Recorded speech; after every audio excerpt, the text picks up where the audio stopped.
Hi everyone, welcome to Squiggle Boy 2.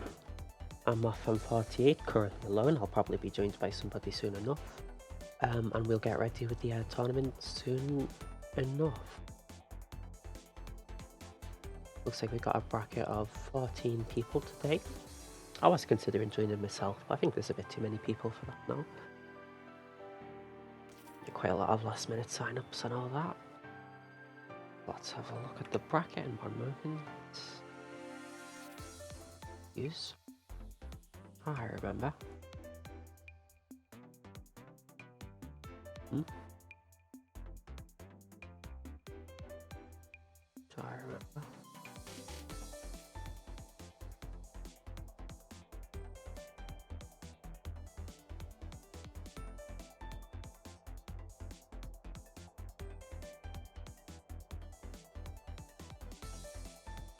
Guys, I may have destroyed one aspect of my stream. Whoops, let me fix this quickly.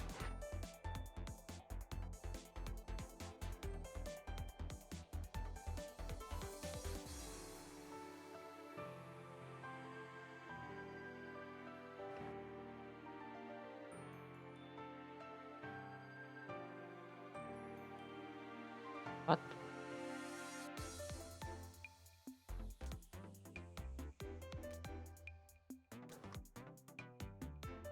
Okay, it's just gonna have to do. There's the bracket. Let's zoom in a bit. Rest in peace to the beautiful background. Let's decide what matches should we do today. There's quite a lot to choose from.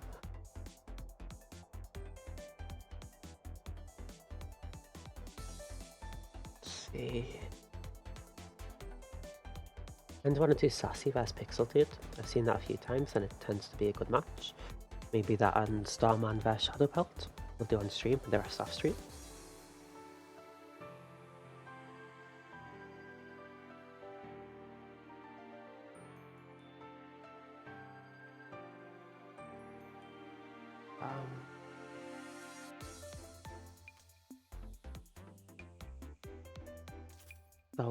We'll start with Sasi vs Pixel Dude and then go on to Xtarman vs Shadow Pelt.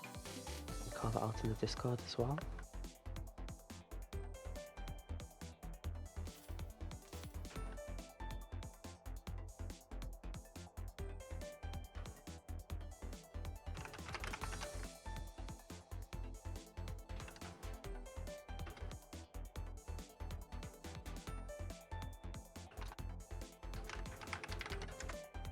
Okay. Oh, and they're already on the board.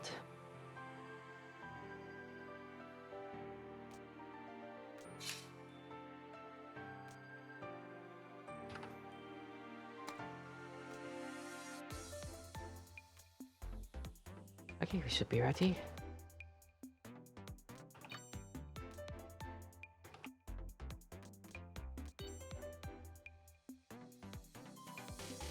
Oh, and also to mention, we do have a prize donated by Fally again, this time €20 to first and €10 to second.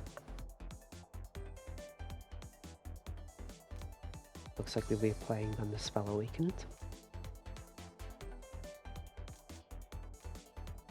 So the expected matchup here should be a Lich from Sasi vs Sun Priestess from Telika. Or maybe I should say Telika from Telika. Because of course they do have the mod that like changes the sprites to an OC. Although not on our end, so for us it will just be Sun Priestess. Moon Priestess actually.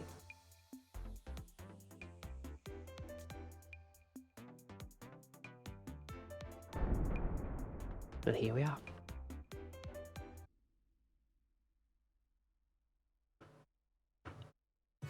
The expected matchup.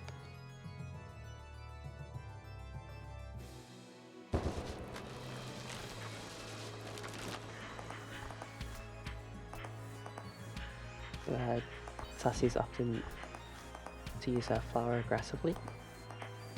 They've told me that they like to use flower mostly for like the flower dash and to create offense like that, or to save themselves from diamonds and such. Sasi is the first one to get hit. They do have flower available and they do use it to dash through those diamonds, but it's not enough. Telika getting the hit.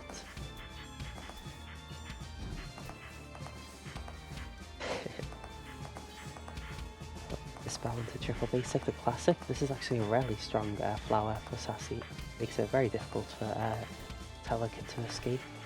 They do. It requires some thought, and again it looks like Telika's cornered here. Those butterfly bullets covered all the space nearly. That's 2 hits against Telika quite quickly, now down to just 1 heart. And a flower dash in from Sasi, no hit. A bit of diamond spam, very tricky to dodge as Lich, as she is really slow.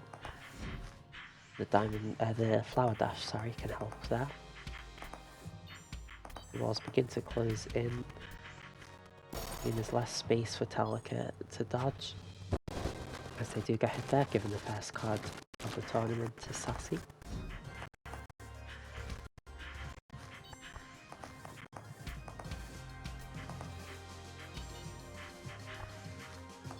I was playing at a distance here, both players are. As some diamond spam is met by diamond dash. And it's looking like a really strong setup from Sasi here. I love the spread on these butterflies.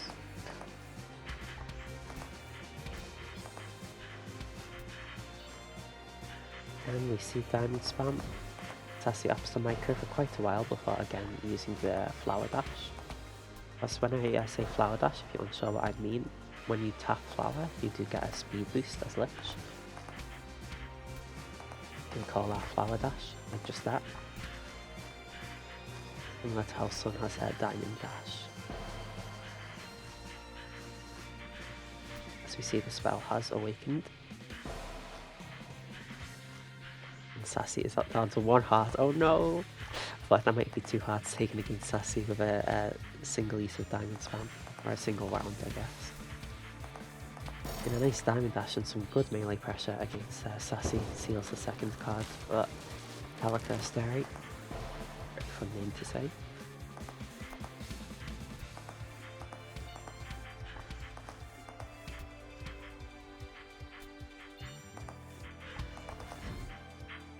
Looks like a pretty strong flower position. I wonder if it was necessary actually to survive that basic.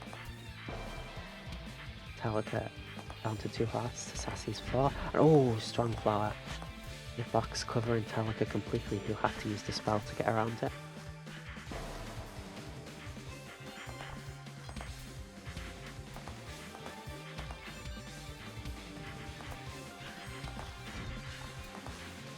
Telika forced against the wall. Sasi gets the hit and the first game.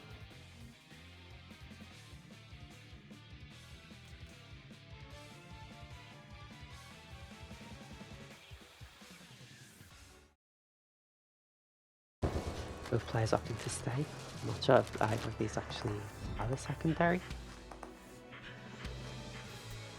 Oh, staying is probably all we'll see in this match. Sasi gets hit on the approach.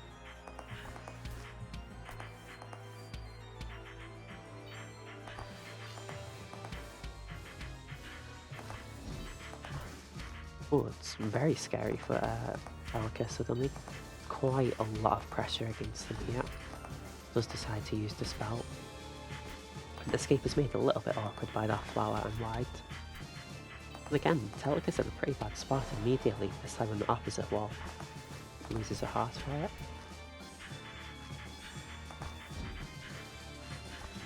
Also, do tell me if anything in the stream is wrong, if my microphone sounds bad, or it's both audio levels are wrong, I'm too loud, I'm too quiet, anything like that.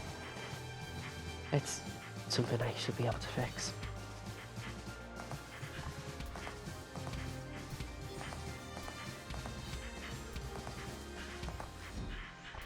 Okay, again Telika in a pretty tough spot here, but some diamonds, more diamonds catch Sasi, who's down to 1 heart. Now Telika has a pretty commanding heart advantage. I forget the correct term for 3-1.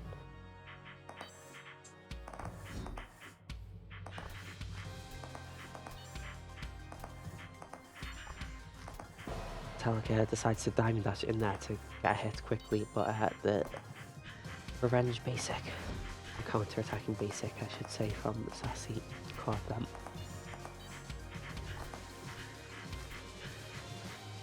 Diamond spam will be awkward for Sasi here. They do have Flower off cooldown, so they can use that to dash in or force back against these diamonds. Like Diamond Flower Dash isn't like a complete tool for escaping these diamonds here. Of course, diamonds have a much shorter cooldown than Flower. It can be pretty scary if the sun just sets up again. As I'm speaking, Telika gets the card.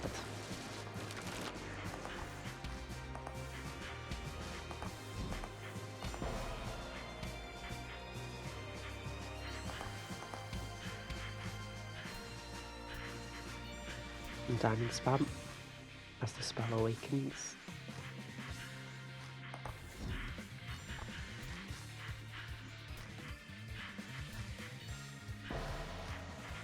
And Sasi is caught, and I don't think they'll be able to get in past this diamond spam in time, although a Flower Dash encourages Telika to stop the business.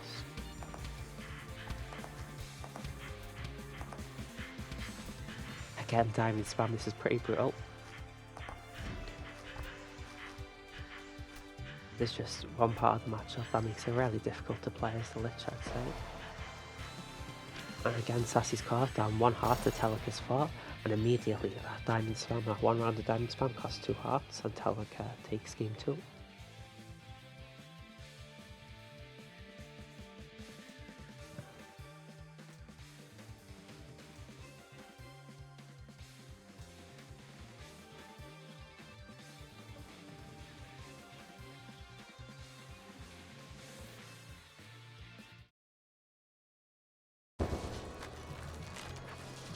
Back into the game with the same characters, as you should expect. Immediate diamond spam.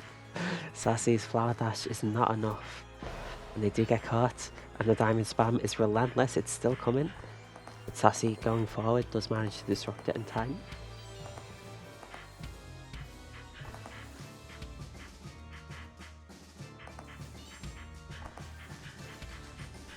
I do really like Telika's willingness to diamond spam in this matchup.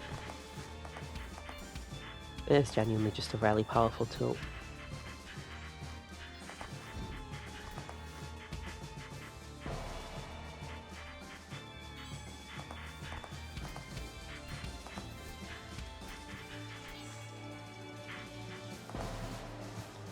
A diamond dash into a butterfly bullet catches Telika. And diamonds met by Flower Dash. Sasi caught on the approach by a waffle. Telika up against the wall, does not matter, as they win that card. Now just one more to win the set.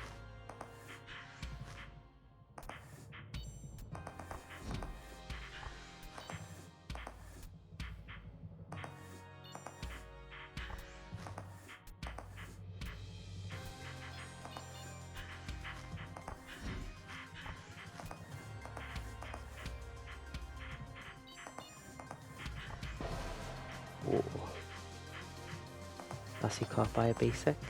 First hit of the cards as the walls are fairly closed in. Looked like Sasi really went in for a hit there, but Telika managed to avoid it.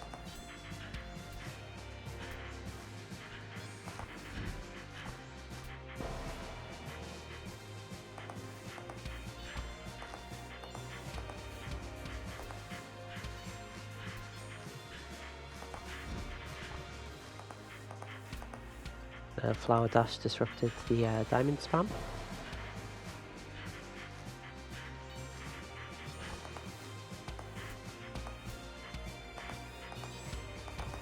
Telika in a bit of an awkward spot against this wall, but Dispel and the breakfast combo to follow catches Sasi, now down to just 1 heart, as the spell awakens for the 3rd time in this 3-game set. Sasi gets a hit. The basic. Again, diamond dash disrupted by Flower Dash almost immediately.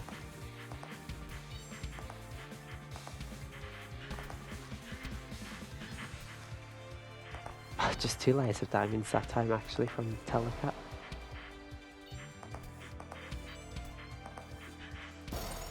And there are the final diamond snipe to give the set to Telika 2-1.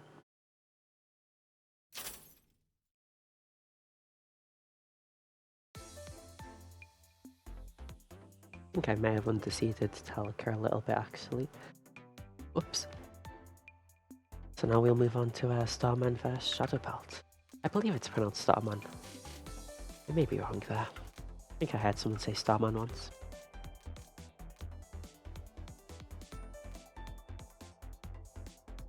This is, I believe, Shadowpelt's first time in a Squiggle tournament.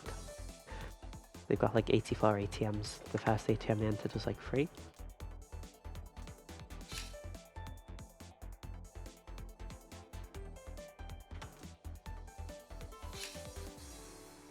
Which is over 5 years ago by now. I'll give that I'm ready. I'm talking about substantial 4D. Oh.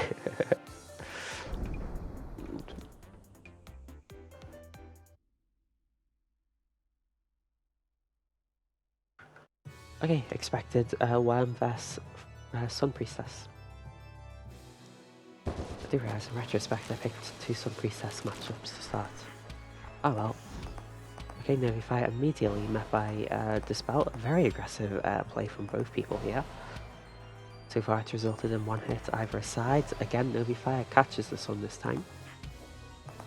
Sun is another one of the slower characters, so Nervy Fire is quite a threat.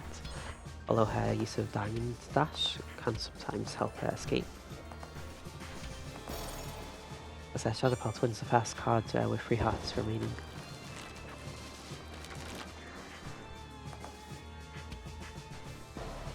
Oh, very nice wide. Got a basic Diamond Breakfast Special. Catches Shadowpelt in return. Again, another wide brings Xtarman down to 2 hearts. Nervy Fire is well escaped by that Diamond Dash. A long range laser into wide catches Xtarman. You can't quite punish that Nervy Fire. They got a focus basic rather than an unfocused basic. You don't know, an unfocused basic can usually punish the Worm's choice of Nervy Fire if the Sun is at a safe distance.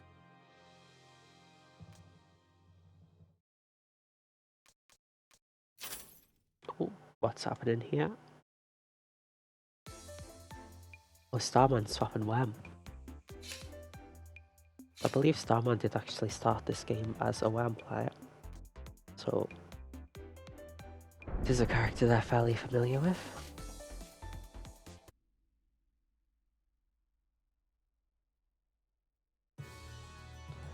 Xtarman on the red Worm, Shadow on his classic yellow Worm.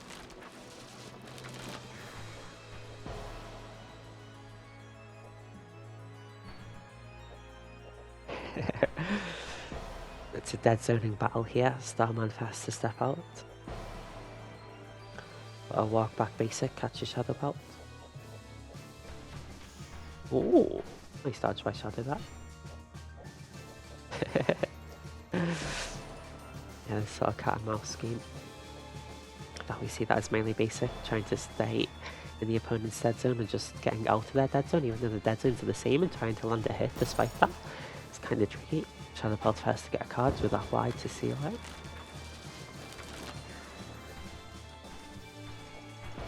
Ooh. Basic into wide. Xtarman first to be hit, second to be hit. It's looking like a pretty quick game. Oh no! Just as soon as the invulnerability ends, a wide in the face. But Xtarman's still in this with a basic. Hug each other's dead zone, go back to actually have some real pressure, and Xtarman bunks on a basic, giving the set to Shadowpelt. 2-0.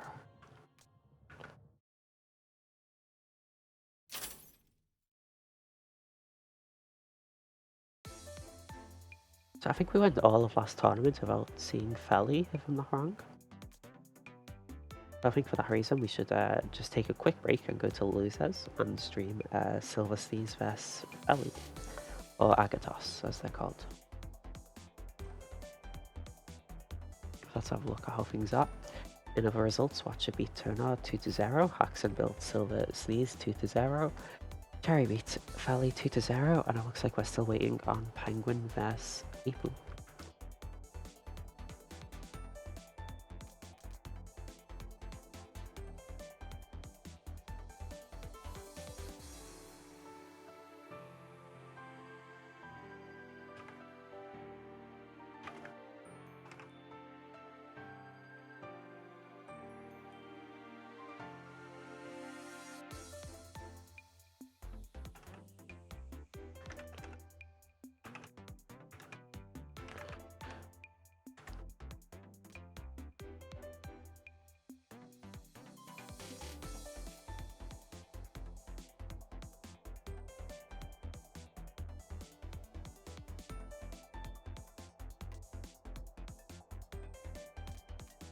I do really enjoy playing Sun Priestess first one.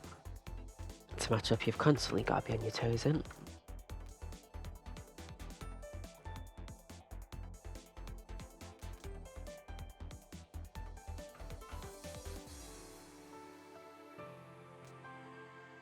Looks like Penguin's finished playing against Staple.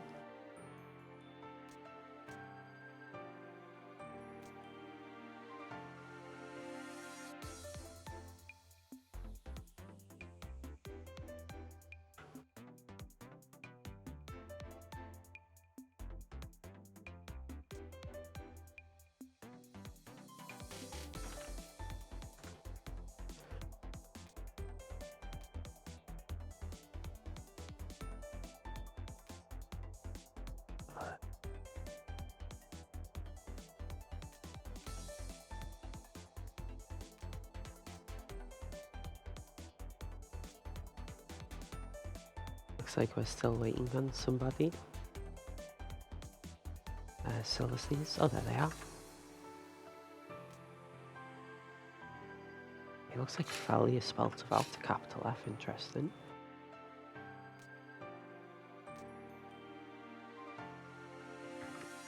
That is not really that interesting, is it? Probably shouldn't have said interesting.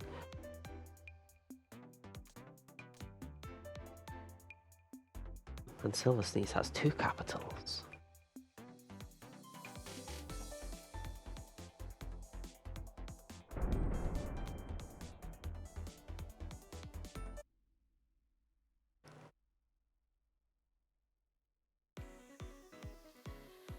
We have Frost vs Wham to start. Fally on the Wham, SilverSneeze on the Frost.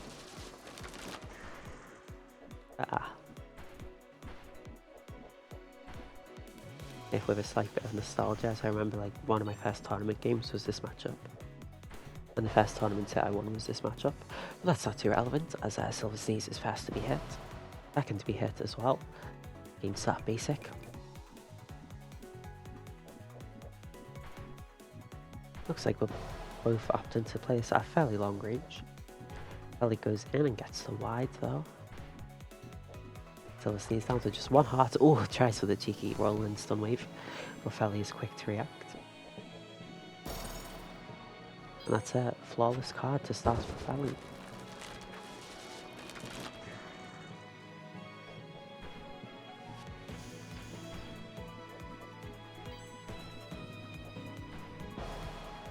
And SilverSneeze is first to be hit again.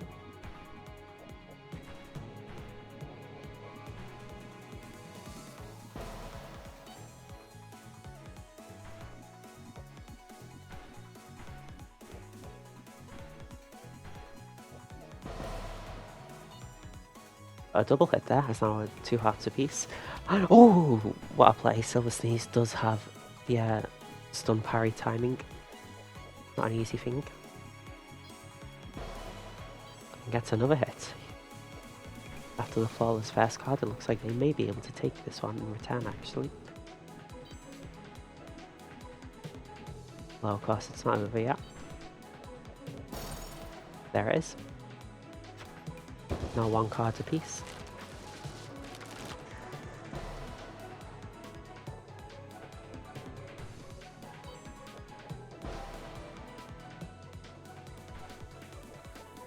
SilverSneeze first to get the heart, and they've got 2 now.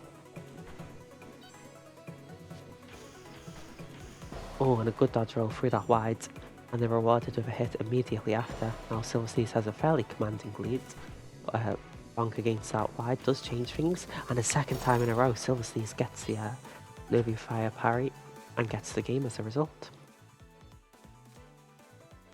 Pretty good comeback from that first card.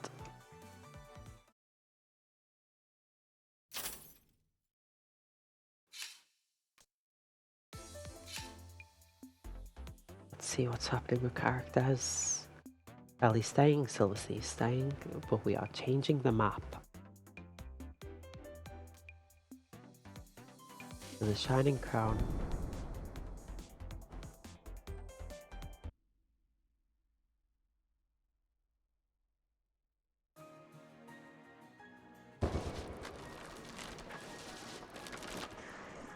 This may be one of my favourite songs, I'd say. Not too fussed on the stage though.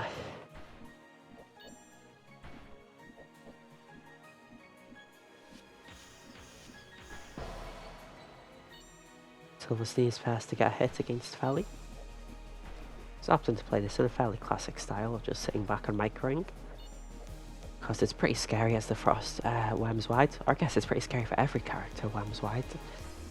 If you sit back and micro, it becomes a lot less of a threat because you don't move as much. And frost can still put up pretty good pressure without even moving too much. This is a strategy a lot of beginners have been taught. I remember it being drilled into me. Because I'm a frost player, if you don't know. As Fally down to 1 heart, the silver's free.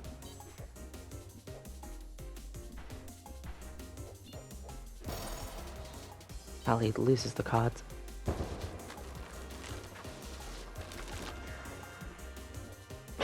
And early roll encouraged that.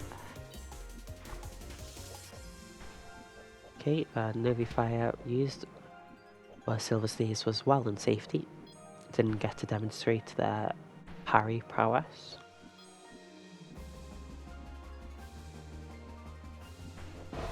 Oh, a double hit with the wides. Oh, very narrow dodge by SilverSneeze that, and they get a hit with their basic. Plus, a majority of hits in this matchup for Frost will come from her basic. As another wide does hit Fally, and another another wide hits Silver. Whoa. I'm in the middle of wides here, but at the end of it, SilverSneeze takes the set 2-0. Advances. That means our sponsor is eliminated from the tournament. Ah, good job to SilverSneeze. Seems like the Academy has a hopeful future. So next, I suppose we should move on with winners round 2. Look at this, I think we should stream Fally vs Watcher and Haxentrick vs Cherry with the rest off stream.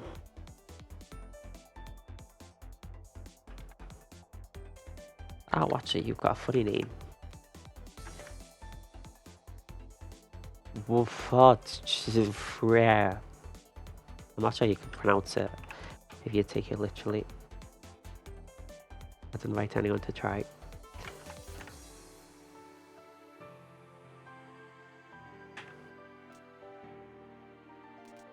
Also, if I do miss people being on the mat, that's because I'm typing the callouts in Discord.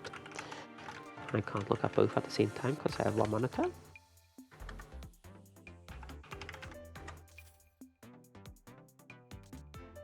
No, I didn't miss anything. Oh wait, yes I did. Whoops. Let's give you a look at that. Wolf14. Whoops. I need to go on like a typing course. I can't type.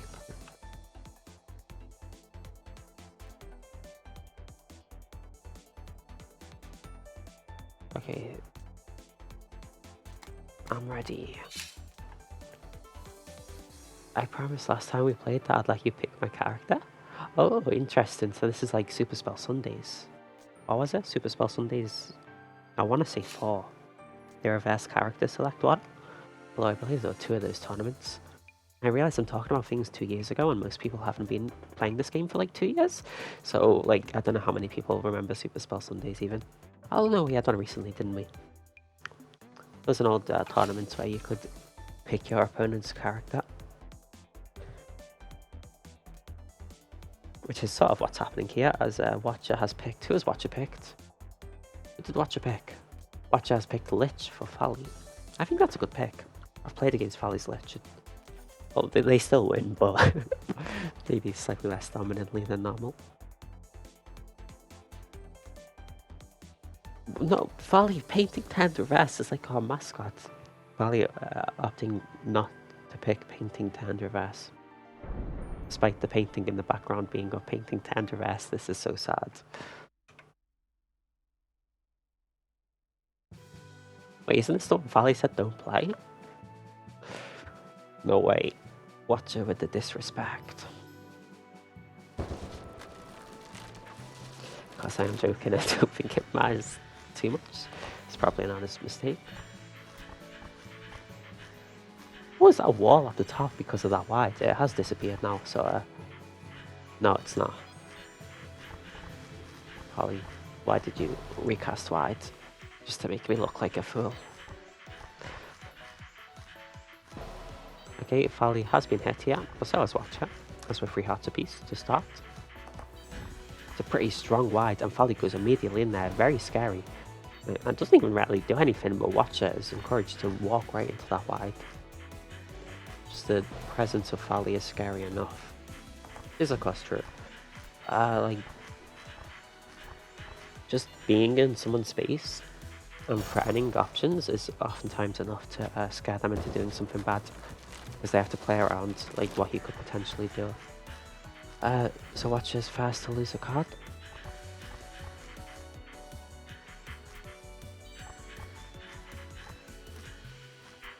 Because the wide into butterfly there. Because pressing wide as Lich slows you down an awful lot, but pressing butterfly will reset your movement speed. If you press wide then butterfly, yeah, slow down is nullified.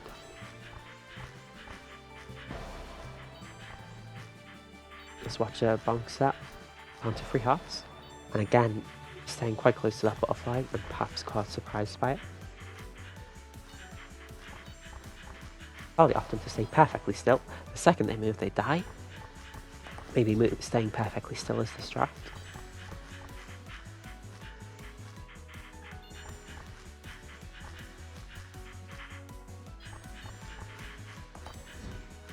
Clever movement around the kunai by Fally. Walls close in. Some pretty strong flowers here. It's going to make things tricky for Watcher if they survive long enough to see that, but they don't. It's as soon as invulnerability ends, they are inside that butterfly.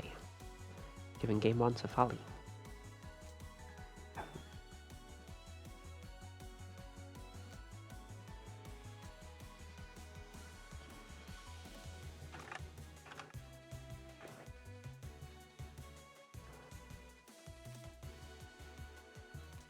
Okay, sorry, I missed a moment there.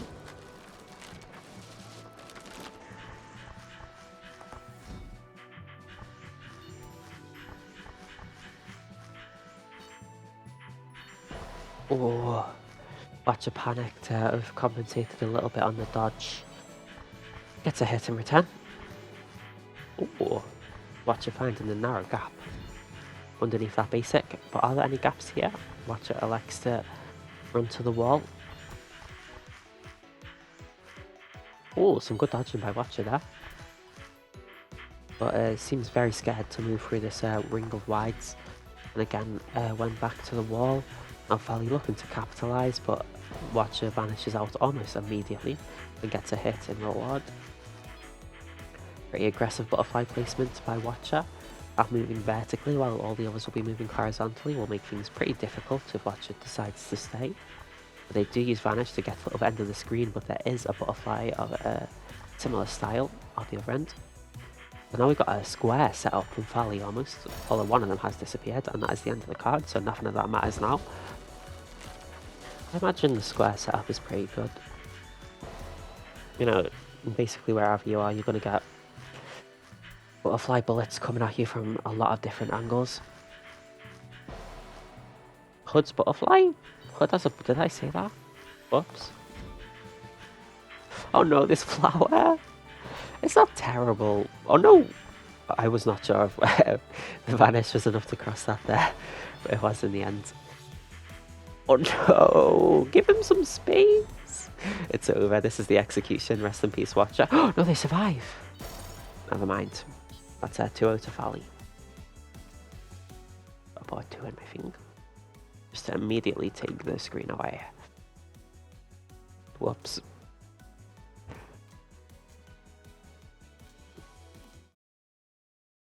Okay, so now we'll move on to a hood mirror.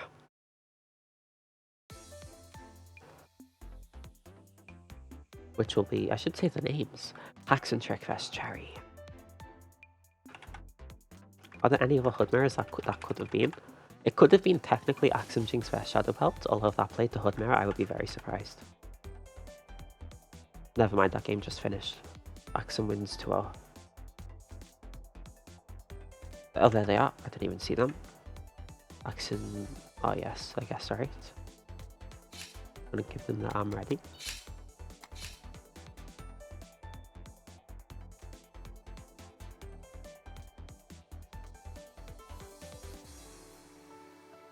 Why is the Worms jewel box so red? Have I got darkened backgrounds on? Whoops. Oh my gosh, what? I didn't have darkened backgrounds on before. Why do I suddenly have it on now? Do I have it on now? Am I going insane? Is that not significantly more red than it normally is? Wait, it's not. No way. I think my computer is messing... Oh my god, what? I think my monitor is breaking. It's... The whole screen's flashing red and green. It's not that dramatic. I'm looking at my stream and it's not like that on the stream, so this is just my screen being... Whoops. But you can't see this, so this doesn't matter. I just gotta pretend it doesn't exist, and no one will ever know, except they all do, because I was talking about it for so long. Haxentrick, 3 hearts on the green hood. Cherry, 2 hearts on the red hood. I'm gonna have a headache by the end of this tournament. What is happening? Okay, Haxentrick is hit.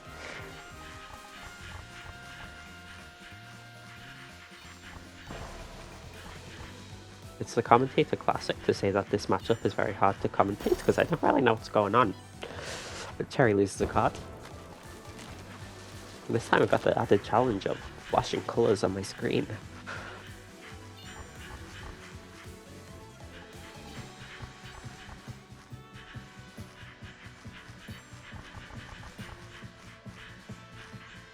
Hey, oh, some difficult kunai for Cherry to dodge, but they just move around it, so...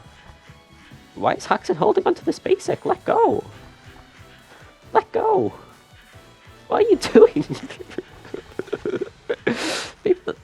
Haxen! You can't micro! What?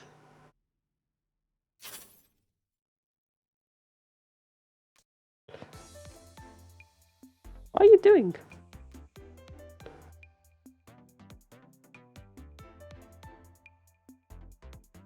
Apparently his keyboard broke? What? No, this is the question. Switch to English keyboard? And now suddenly his keys are all wrong. Whoops. Yeah, it's kind of whoops. Okay, we'll replay the card. We'll start the card again. The card again. Oh, Haxen uppercut. Okay. So we're going to reset it so that Haxen has the card advantage still.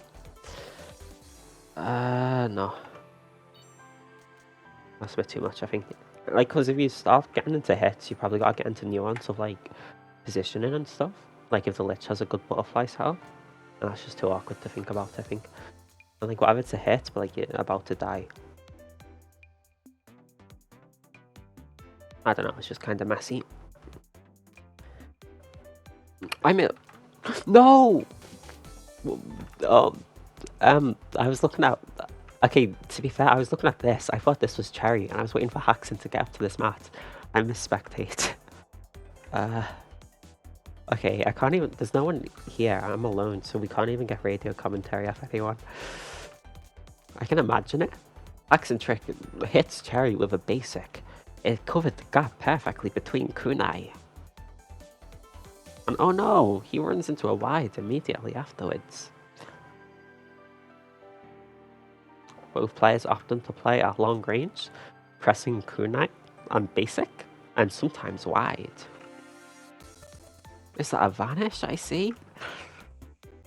Guys, I don't know what I'm talking about.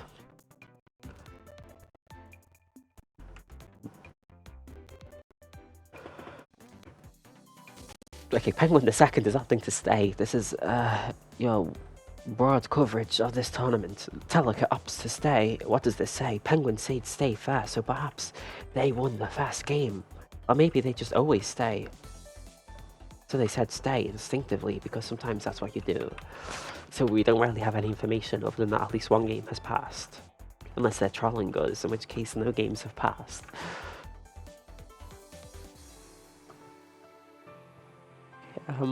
What do we do? I'm gonna try and like move smoothly in between these mats. I need some entertainment for this stream. I hope this suffices.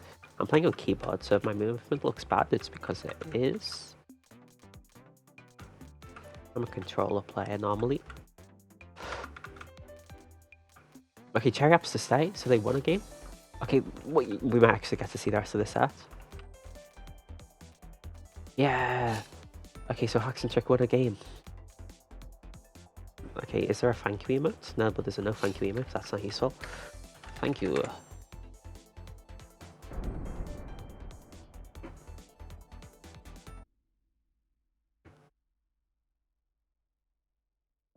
Oh no, my screen is still messed up. I've got an over screen with the like Twitch and I can see it's fine. On my screen it looks terrible. No. Cherry forced against that wall with some pretty tricky unfocused kunai micro, instead opts to run into it wide.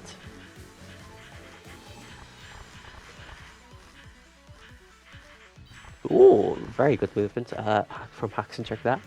Actually getting a bit of melee pressure off, but no hits. Cherry, good patience. And oh, Haxentrick forced back by that unfocused kunai, but the basic is there.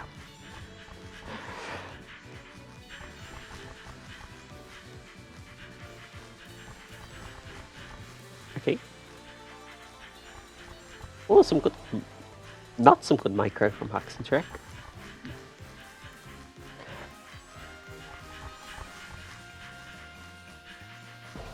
Oh, and the focus kunai just like on the edge of that basic there, basically extending the basic hitbox. Maybe Doodles would call that a basic extend, like the moon extend. Haxentrick down to 1/2 now. Cherry on 2. Some good focus kunai, or unfocused kunai rather, filled the gap of that basic, encouraged Cherry to vanish. And takes the card.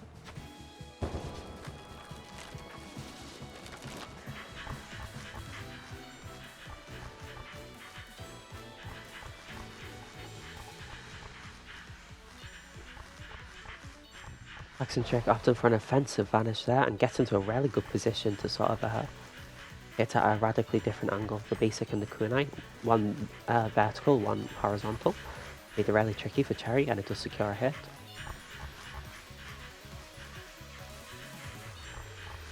As of course in this game, dodging attacks from different angles is hard. And horizontal and vertical is about as different as you could be.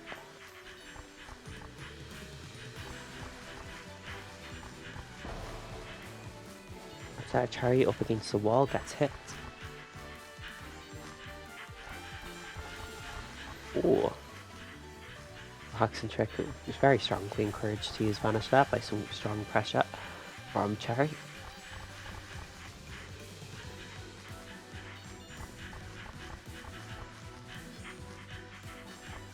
Oh, good movement by Haxen for those unfocused kunai and gets a hit in reward. I said a lot last stream that if you make very good micro, oftentimes one of the players will get hit right afterwards. And then there we saw the player that made the good micro landed a hit rather than the other way around. Whoa. Unfocused Kunai catches Haxentrick down to their last heart. The Cherry on just one heart as well, but some very good Unfocused Kunai encourages Haxen to vanish. The game continues, one heart apiece. Walls will begin to close in shortly. There they are.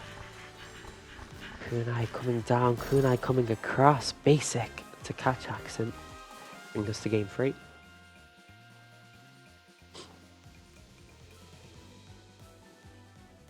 This match is the sort of match that could very easily be like a Moonlit Maidens grand final. If Haxentrick is still allowed in those tournaments, I don't know.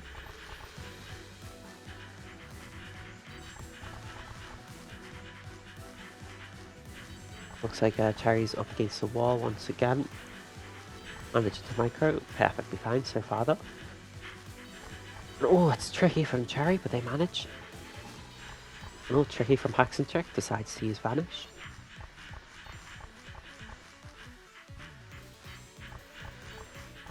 Haxentrick sort of running into their kunai here makes things difficult.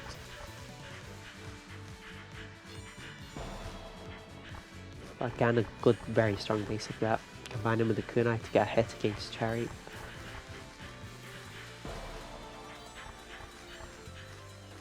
Oh, Cherry down to 2 hearts. Evil kunai. And oh, again, the horizontal, the vertical combine to make it difficult for Cherry, and that's a hit. It's another hit against Haxentrick this time.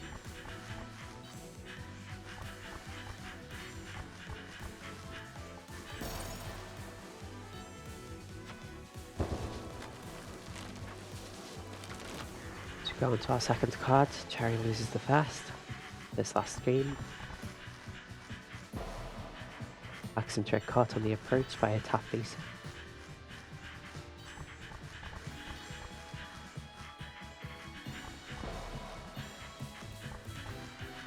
And that evens things up there.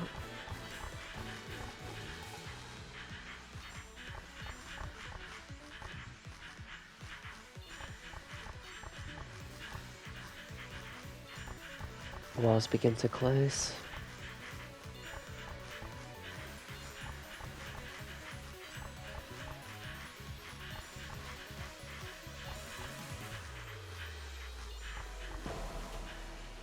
Haxentrick gets hit by the basic.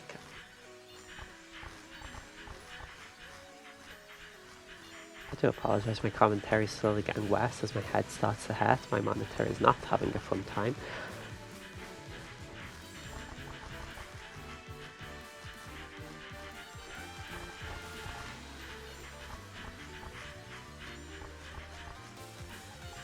Well, it's very close to min here.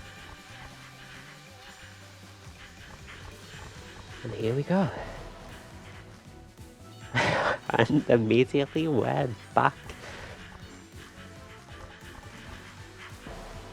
Haxentrick gets hit. Cherry close to evening the set, taking us to our last possible card. Making up for the lost stream time in the first game. But Cherry bonks on a wide that. Now brings things even on this card. 1 heart to win the set for Haxen, 1 heart to bring us our last heart for Cherry. Last heart and then last card. Words. Oh, very difficult for Cherry. Manages the micro through the focus kunai. Oh my gosh, Cherry! Yes, such a good sequence from Haxen that. Makes things very awkward and does eventually seal the set just a little early. No last card there. Okay, now let's go to this sequence. I will take a lot of water to heal my head.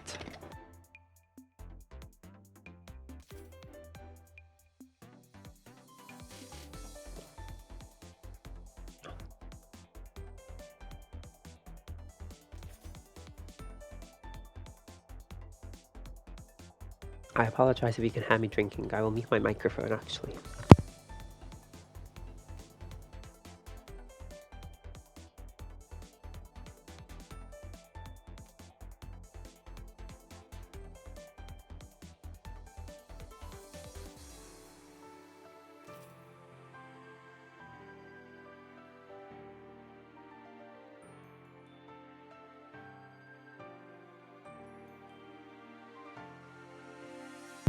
Okay, I'm back, and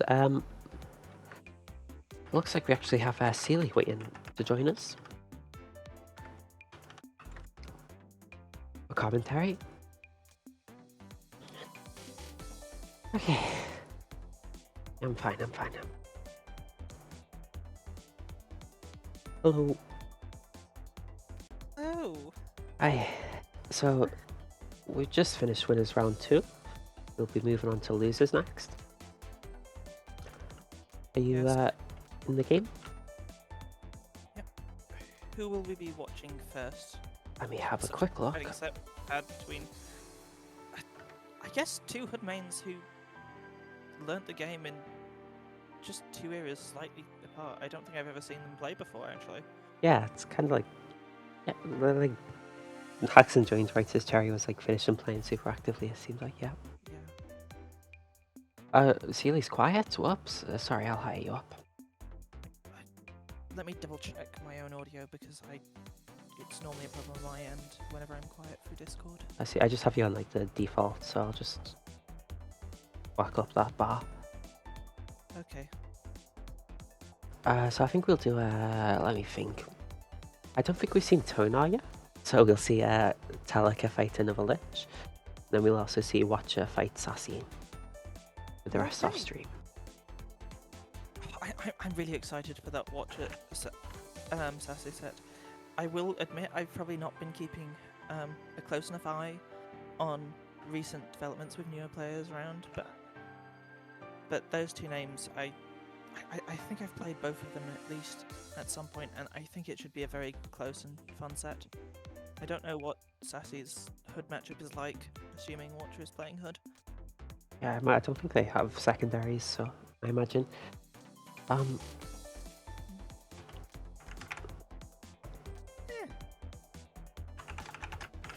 Just make the call out on Discord quickly.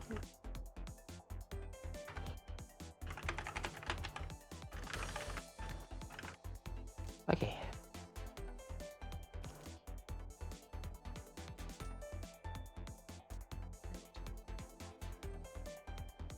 By the way, what's your name in the game? I can't see you. Oh, there you are.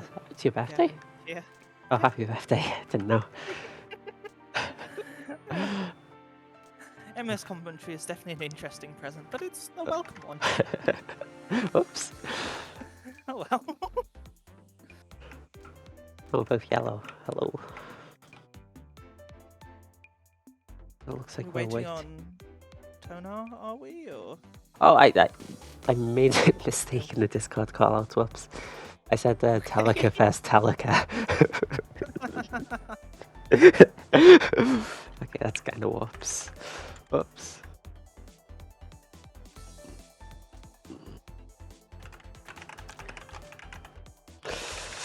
Okay, my bad. Also, that ends well.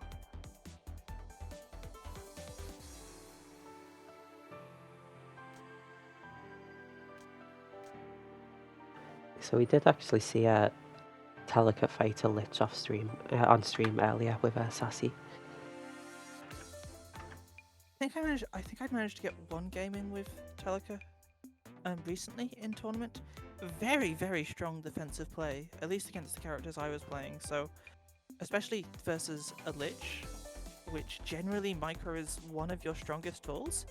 It'll be interesting to see how that matchup really plays, because Sun historically not a bad character into Lich. Yeah, very tough Lich to like survive the diamond swarm, I'd say. We saw that a lot in the last match. Yeah. And like I'm used to seeing more offensive Suns do well in the matchup, although I have seen definitely very survival oriented Sun gameplay work as well. Normally I'm very, very excited, and I'm curious whether or not we're going to see any use of the offensive Novi Holy in this matchup. Oh, very right, yeah. powerful tool, potentially, as long as it's timed correctly, but definitely a struggle for Sun sometimes to be able to get in range. I think Telika does have like a background in bullet hell, which might explain their stronger defensive play. Yeah. No, it definitely seemed that way to me. They were doing a very good job at surviving. At least good gameplay, from what I remember. And here we are.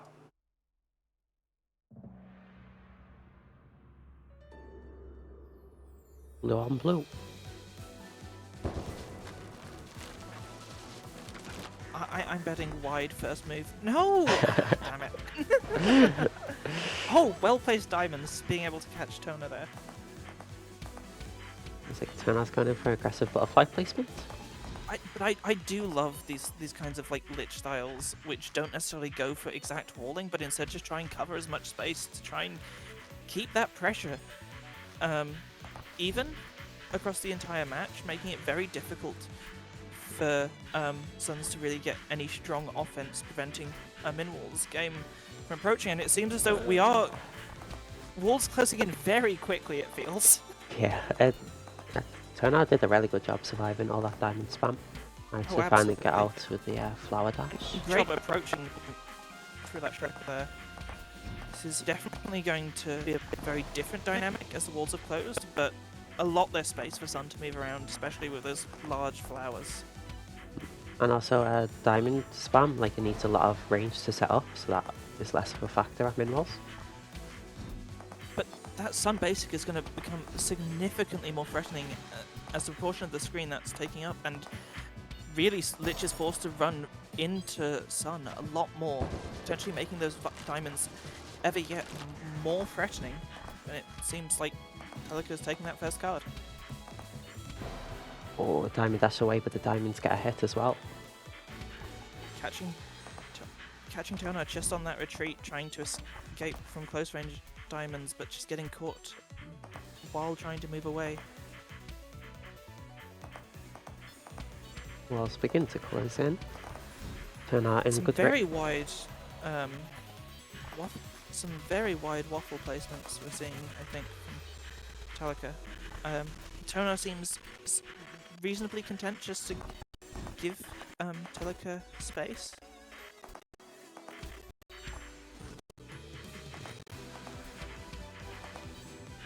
Surviving in this corner. Diamonds coming out again at range, but oh, gonna burn that flower to try and get through the first wave, but not ready to react to the early release on that cast, getting the hit.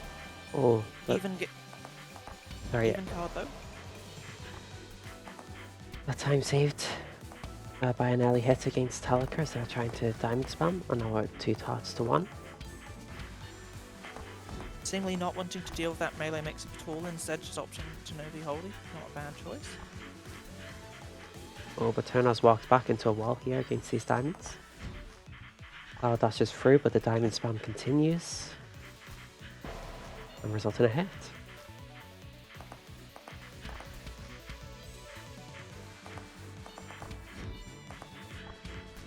And Tonnar opting to go in with that flower.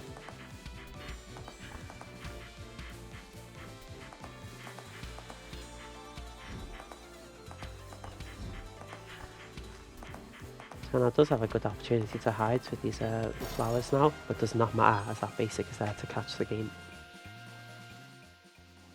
So 1 out to Telika. Taking that in quite a commanding victory, even if things were looking rough at some stages, I feel. I think that bullet hell background you alluded to earlier might be massively helping here. Telika seemingly doing an excellent job at just redirecting those flower bullets enough to give enough space to position freely elsewhere. I can't remember what the proper name is for it, for the technique though. Sorry, what technique? My brain is telling me edging, and that's absolutely not the right word. Tip it dispel? Not M&S centric, just bullet hells in general. Choice to move as little as possible to cause bullets just enough to dodge the bullet in order to give you enough space for the next redirection. I see. My bullet hell experience is like beating the first 4 stages of Toho 6 on normal mode. I can't help. I mean, I saw recently you got Which did you clear on very hard in M&S? EX1. But I mean, that's just Nice. like plain as frost and just stutter step, stutter step, stutter step. I'm not sure that's full of hell. Just like it to practice my movements. M&S's bullet hell design, at least from the story mode, is very different to both Toho and I would even say the main game and the kind of dodging that you need to execute on when playing in these PvP scenarios. But really struggling for space there. That flower in a very awkward spot, but also covering a lot of space. But Telika seemingly having a very free corner here. Just being able to slowly redirect these butterflies around. I do like the amount of desync on these bullets reaching Telika, but it's seemingly not enough to prevent the diamond spam, and Tonnar maybe just comfortable dodging those diamonds, but you're going to mess up if you're given enough time. Yeah, flower dash in does disrupt the diamond charge. Yes. Oh, and I love that angle there. That basic angle. I think it was also covered by another butterfly, but doing an excellent job of covering the hole between a butterfly pattern that was already set up. I couldn't see what was that hit against Telika. Were they like in the flower as the spell ended? I'm not sure. I have to go back and watch that one too, I think. Oops, oh, and already at long range, the diamond spam is coming out, and Tonnar going back is really tricky here because they've got no space anymore. But it doesn't matter, they get a hit. And gets a hit, and that's giving them enough room to be able to start getting that classic Lich setup up. Of course, if you get a hit against the sun as she's diamond spamming, the invincibility means you can just run forward and the diamond spam stops. Or I guess cooldown goes away, what am I saying? Whoops. Because she just has to stop pressing diamond if she gets hit. That's just how it is. Ignore me.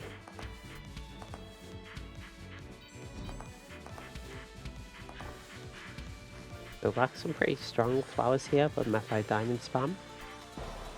And oh no! Flower charge stuffed out by diamond.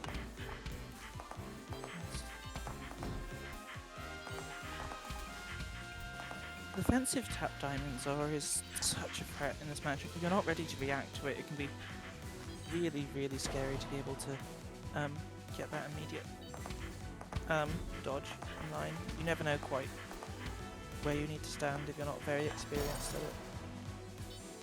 But Tonnar evening things out, one game apiece. Absolutely. This set's warming up to be a heater, it seems.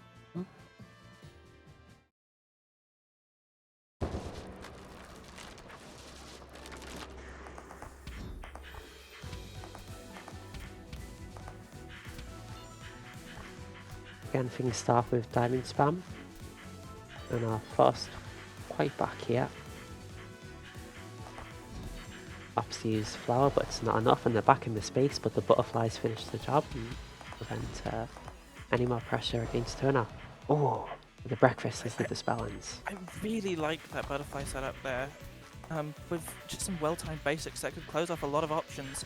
However, obviously, with the full length of the wall, Telika has enough room just to be able to redirect those butterflies to their heart's content. However, Tonnar managing to get another hit on. Oh, and no close butterflies, but definitely a lot of space being taken up by those flowers in the corner.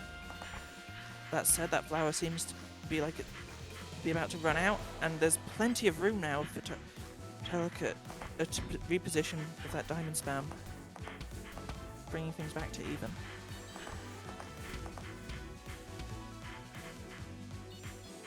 I think Tonnar's looking for a way in to get an aggressive flower placement, so limiting the space even more for Telika, but they find the gap, get the Navy dispel, get the hit, and now they've got loads of space at the left side of the screen. Maybe caught it, but Tonnar was forced to cancel that flower early, with those diamonds converging on the exact position at which they were charging from.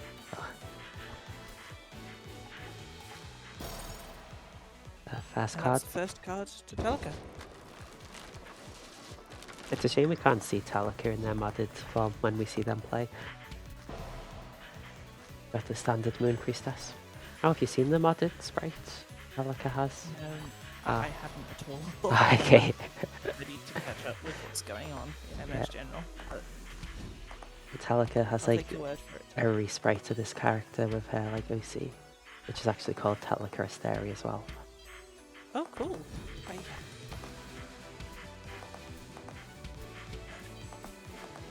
Clearly, hoods need to formalize just removing green hood from the game then. If people are starting to get more into character modding. It's funny you say that because people were basically considering that, but like for accessibility reasons because of, you know, the red-green colorblind. I see. I think what we need brown hood. Give me brown hood. You know. I think I disagree. We don't have any brown characters. Well, I guess the trees will be brown and that makes sort of more sense. I think we should remove red hoods, then we have brown trees and green trees, and we can call it like winter hood and summer and we hood. can have like slightly darker, and it could be like, yeah. Yeah, then maybe if we have the red, it can be orange hood to be autumn. Honestly, more color options in general would be nice, but both players now with 1 heart left, Tonnar with the life lead, and definitely a bit of a setup. However, is Tonnar going to be able to survive for his diamonds as Telika is slowly gaining ground? Telika opts to avoid the diamond spam with the basics, which Tonnar avoids. Oh! Telika making an incredible dodge to get out of that corner there, but just getting clipped by that movement around the flower, not ready for the invincibility to end, and that means Tonnar is going to take it 2-1 over Telika this set. Yeah, those are 3 really quick hits after that good dodging. Kinda hate to see it. That being said, we'll move on with Watch of Sasi next.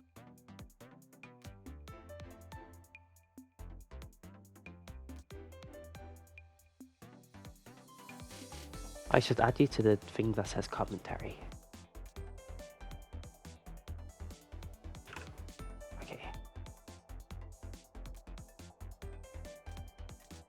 Okay, they're on the mat. Alright. We should be expecting, as I said earlier, Red Hood vs Lich. I mean, who knows? Either of these players could definitely throw in a curveball and surprise us here. I haven't seen either of these players play anything other. Actually, no, I have seen Sasi play other stuff. I saw them playing Worm earlier. I know they were considering picking up Worm, I think, specifically for the Hood matchup. Oh. At some point. No, they're definitely testing it into me for a bit. I think historically they do struggle a little bit with the Hood matchup. I love playing Worm vs Hood.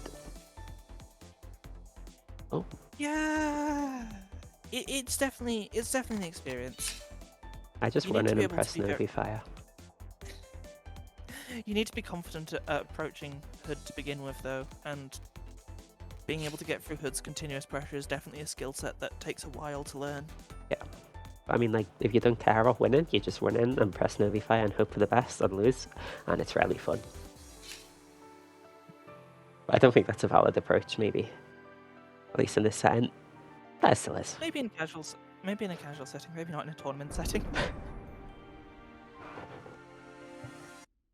I wouldn't be surprised if we do see a Worm here, though, because Wide can be very effective at shutting down the angles that Hood likes to reposition to for her pressure.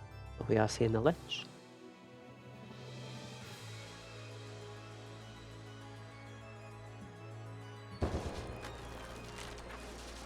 In my opinion, probably the right choice from what I've seen. Oh, but...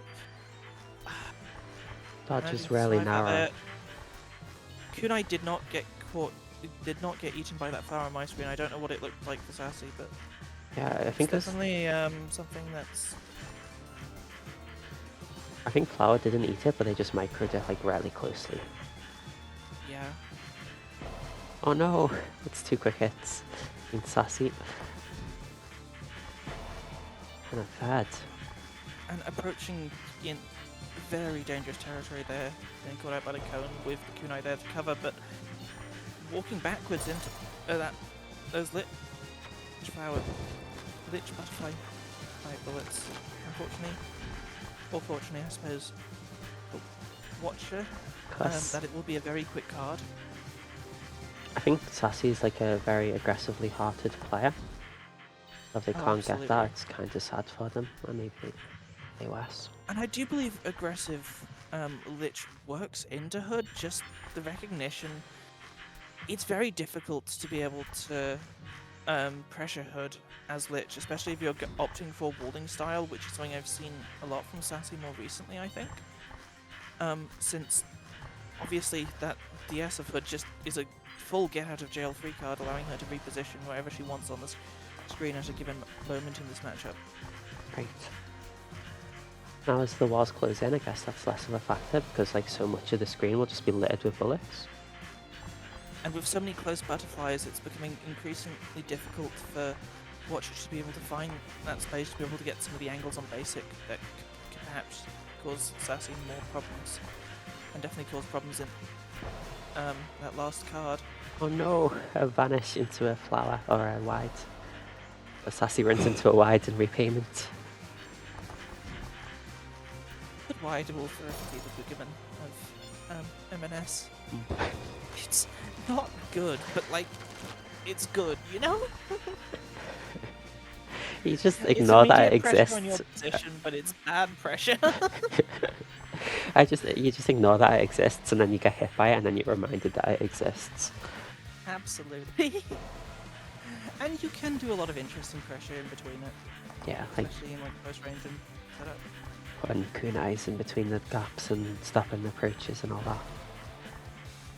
I don't know, tech I'm pretending.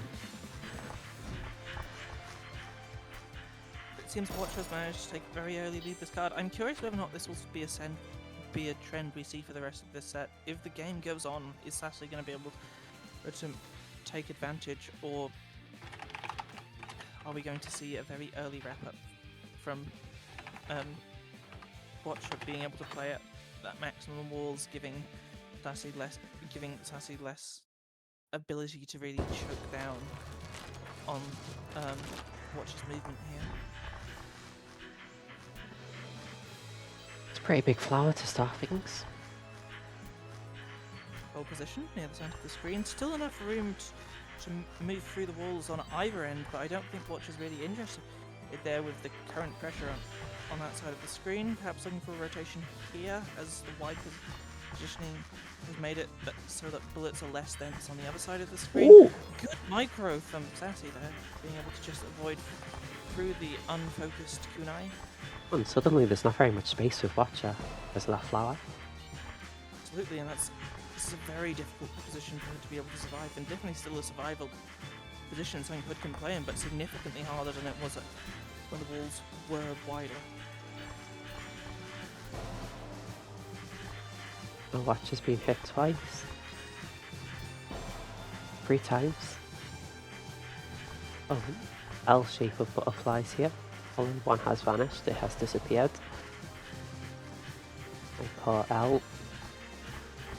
And walls are widening slightly as these hits become more frequent, perhaps giving Watcher definitely a bit more space now.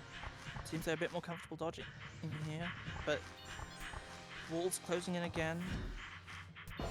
Oh. Is that going to be stopped? And yes, Watcher has maintained wider wall pressure. And just like that, we're even with that wide bank from Sasi. And I suppose his other wide also. Catching Sasi out there in the close range interaction, trying to macro the entire thing. But Watcher opting just for a tap there, being able to, well, partial charge, but being able to catch Sasi trying to macro, not ready to stop in time. Sasi opted to play a fairly back here, never mind to go into plant a flower. Why should I speak? I like these wide positionings, although the amount of space that Watcher has fully on that side of the screen is definitely not doing Sasi any favours here, as long range, unfocused kunai paired with honestly fairly charged basic is doing an excellent job of shuffling things down. And that is 2-0 to Watcher. The spell awakens right as the game ends. I suppose Watcher did not need the adventurer's buff. With that being said, I think we'll move on to winners. And from now on, I think we should stream every game. I think that seems like a fine decision, looking at the time. Okay. Let me get up the bracket now. I need to quickly see who we've...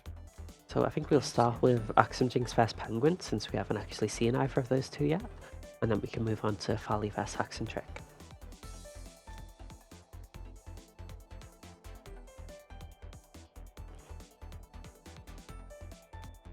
Alright.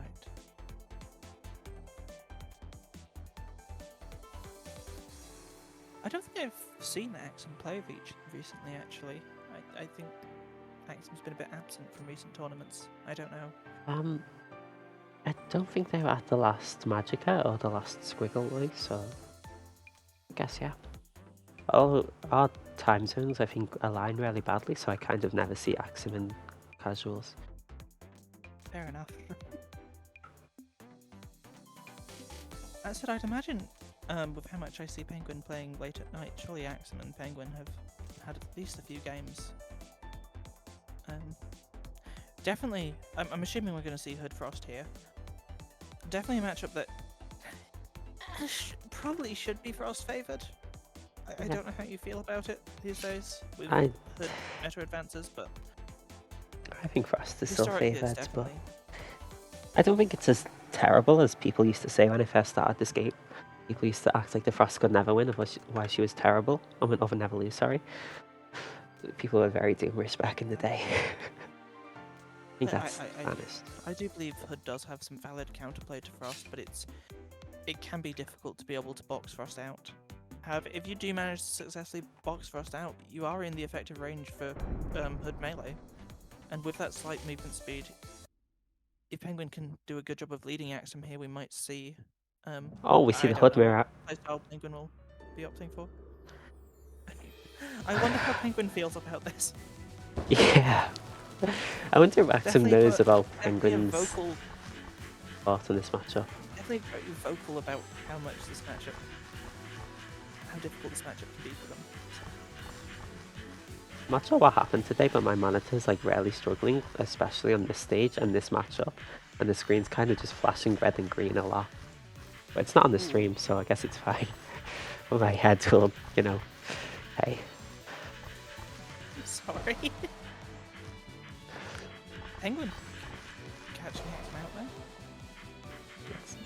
Not to be outdone, Axem getting close range tap basic. Penguin against the wall, pretty tricky. There's kunais coming in, has to use their Vanish. Forcing Vanish, not having enough of a decent to be able to properly layer those kunai to prevent the macro, and not having the basic in the right position following second attack rock from Vanish. It's 3 hearts to 2 after a very quick setup of pressure by Penguin. They're forced back by that basic into the wide, so maybe just the basic itself hit him, but didn't quite see. Players just looking to try and time their basics to catch their opponents at the wall with that kunai pressure. Axem seemingly being a bit indecisive, expecting Penguin to not charge that basic for quite as long, getting caught out by that basic with the kunai coming in shortly behind, but quickly on as Axem catches Penguin again, trading hit for hit. I don't think we've had either player take more than a 1 heart advantage this card so far. Leading back and forth. Last heart. That's the card for Penguin.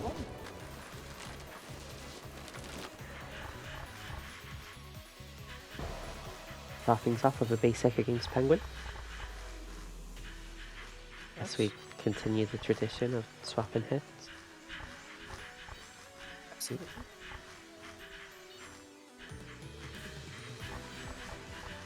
Not much wide coverage on either side. It seems...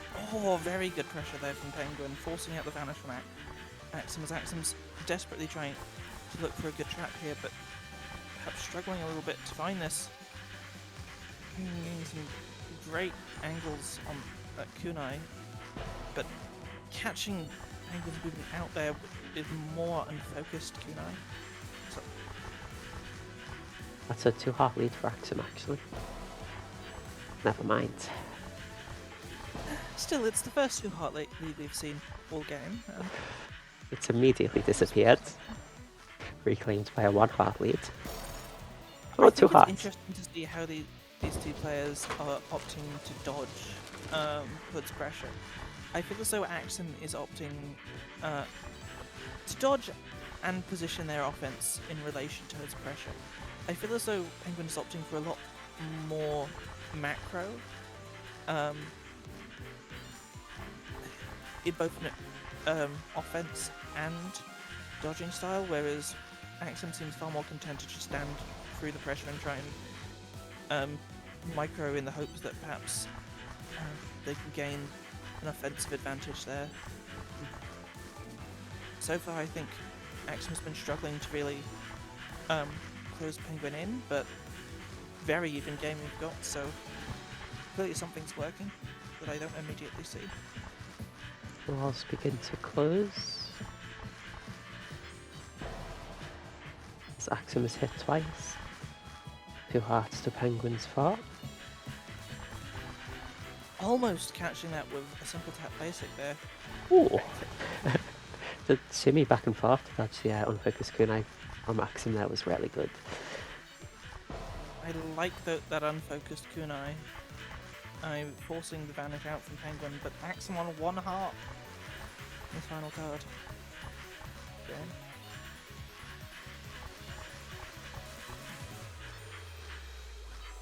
Walls close in, Penguin still on 4 hearts. Axem just mapping around these partial charge with basics.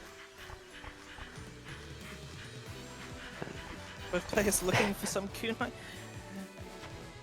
Kunai help with that melee, but the kunai from Penguin encouraging Axem to move, allowing for that tap basic to catch Axem out, giving that first game to Penguin.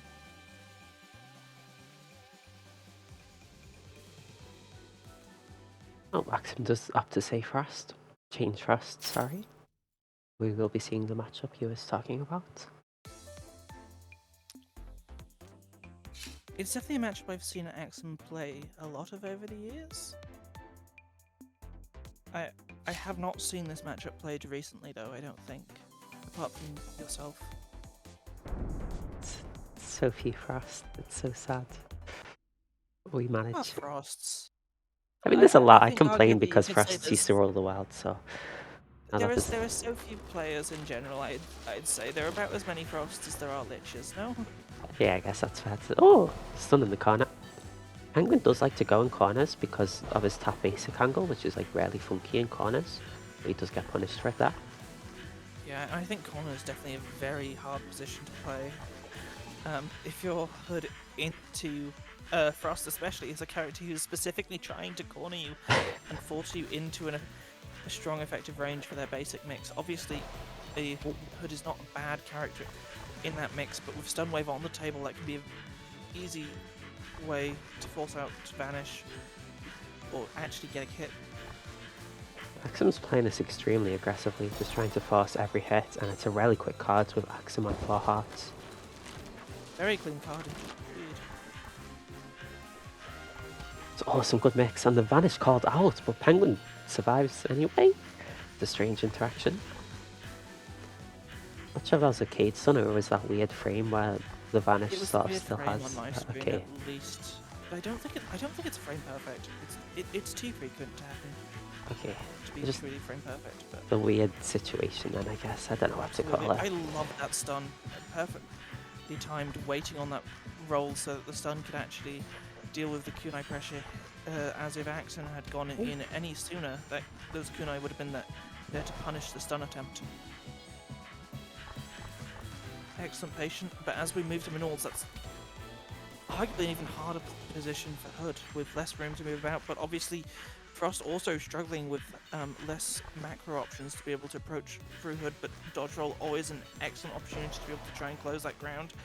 Love that early wide they're trying to catch Penguin, trying to get round that the basic with early macro.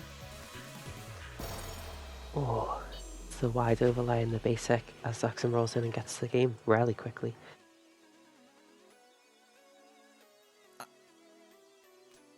I never know what to think of offensive roll on Frost. Obviously, it's a very important tool she has, but I feel like given the amount of slowdown that she has after basic, it's generally a tool I would expect to see as more of a get out of jail free card following overextending in certain positions rather than something that you're using as an integral part of your offense. I guess you can use wide after all as well, and that has like, you know, actually speeds you up during the slowdown of all, which is what Axem did there. True. But I know, of course, Frosts do often use the basic, and do often get punished for it, to be fair. But It's mostly the minor invulnerability on stun wave that I think is the issue. ooh, nice wide into stun, encourages the vanish from Penguin as the walls close in before her heart is taken. Oh, stun on the table here and vanish down. Never mind. The vanish will be coming up before the next stun, but Axem's Frost managing to catch Penguin in the melee scrap. Just outside the dead zone, but Axem is hit. 3 hearts Doing an apiece. excellent job surviving this close range pressure. Penguin obviously a hardened hood main and has had to overcome this matchup No! against multiple players over the years. Yeah, it's And very experienced at this kind of close range mix style that Hood has to kind of Frost tends to try and force Hood into in this matchup. there was that one tournament where Penguin played like 23 games of Frost in a row. You remember that? Or was you there? It's I funny. was there. I think unfortunately I think I was the one to end the streak. I can't remember. Oh, so sad. Someone was. I Ooh, remember at some point in some tournament contemplating whether or not I should play Frost and Penguin just for the bit. You know? yeah. Does Penguin like start Sun into you now? Because they're scared of the red hood, or do they just gamble hood? I think generally starting Sun now. I don't know. I haven't played Okay. enough recently. Anyway, so Also- speaking, Penguin's down a card. Gets a hit with the Sun isn't as bad into Worm as some people like to believe, in my opinion. Yeah, I agree completely. This is something I feel very strongly. I won't get into it. It's a similar situation to Frost Hood, I would say. Definitely difficult for the Sun, but again, has the keep away tools to be able to play around stuff occasionally. But Yeah, it's just definitely very difficult. scary as Sun, but you know, doable. Absolutely. And to be fair, if you're playing Frost in this matchup, this is very scary for Frost. You've got to be able to survive in this close range versus a very mix-heavy Hoods style like Penguins. You just gotta like take away all consideration for your safety. There's Axem's down to 1 heart. It's Penguin's 4, and that's a flawless card for Penguin actually, bringing us to the last card of this set. Very close set between these two. Yeah, and both matchups as well. Absolutely.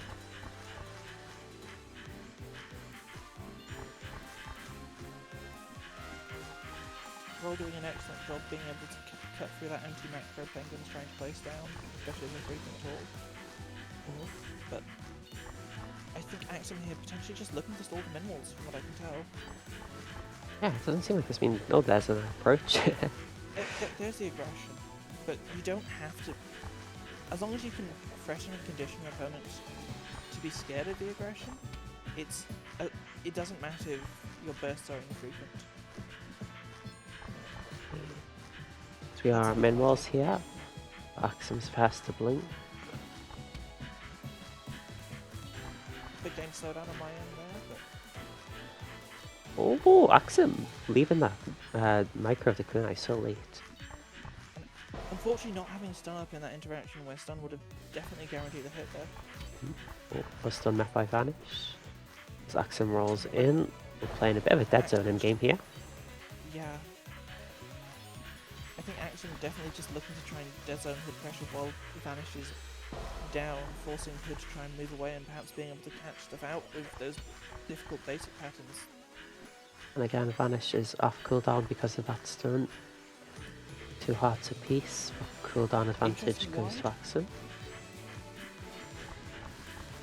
Would definitely have caught some panic movement by Penguin there. Ooh! And stun catch, almost getting punished for the stun, for trying to catch the stun so early, but Penguin instead getting caught.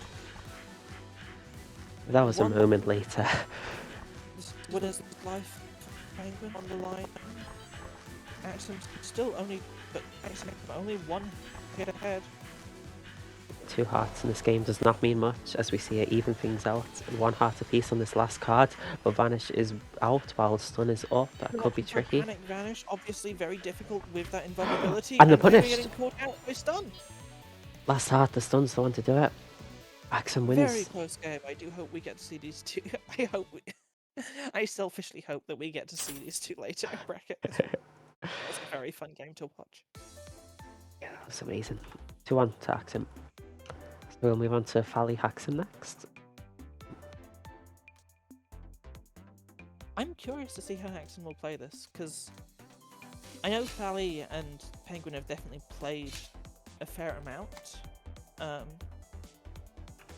And I don't know how Haxem's style differs from Penguin's.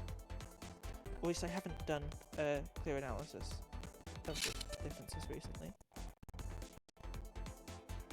I'm kind of clueless when it comes to these things.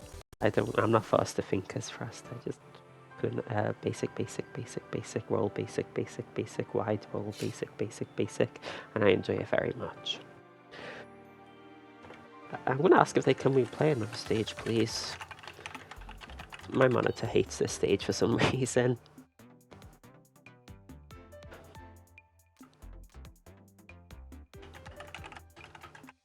That's bizarre.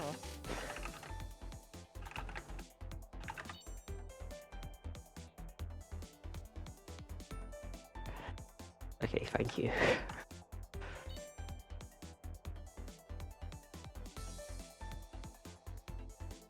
There's like something in my stream that the color key just is failing for some reason, like the bracket overlay, and I wonder if it's something to do with my monitor failing. I don't think it is, but it's a weird coincidence. This has never happened. Trading red for green now, though. I think this is a better neutral stage colour, in my opinion, for the game, but that's a bold take. I think it's to do with the performance, because there's no like 3D graphics in Rhyme's Jewel box, except like a small box. Yeah, but generally this stage doesn't tend to be too intense, especially compared to some of the others. I see. Fally opting for depth, I don't know that was on like cards.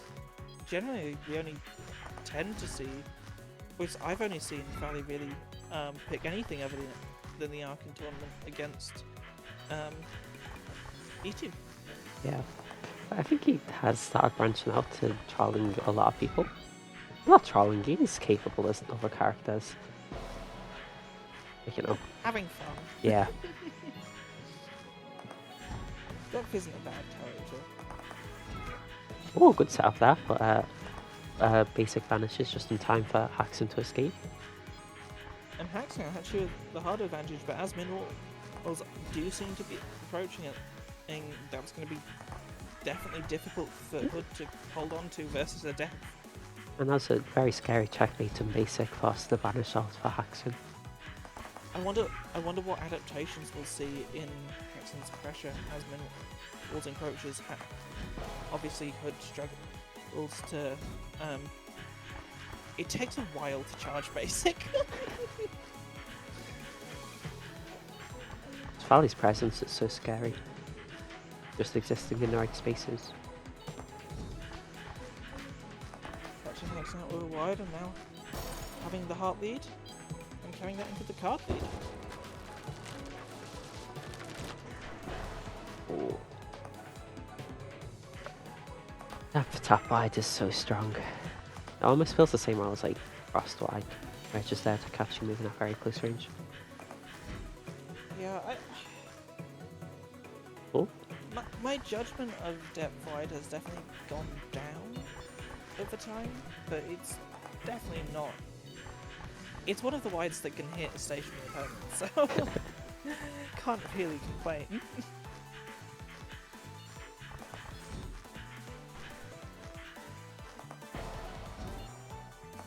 There's Haxentrick. Haxentrick just getting caught at the edge of bubble. It's kind of fun going for the graze points, but sometimes you do get punished. AxemJinx is a wonderful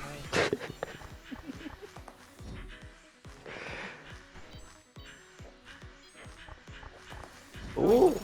For these shotguns to throw the force into that basic range. I'm kind of curious. Earlier... Wait, let me just check quickly. Okay, never mind. Earlier, Fally let someone else pick their character, so I was wondering if that happened here. But no sign of it in the chat. I mean, I'm not sure. Are they in the VC? Are they in a VC together? I believe they are. Ah, I see. So maybe. Can I spy on the VC chat? No, there's nothing in the VC chat, okay.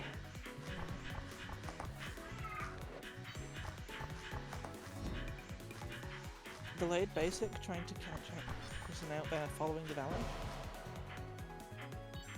Maybe an early shotgun, but catch is hacking out all the same, and basic would have been that catch regardless. Oh no. It's vanished fast.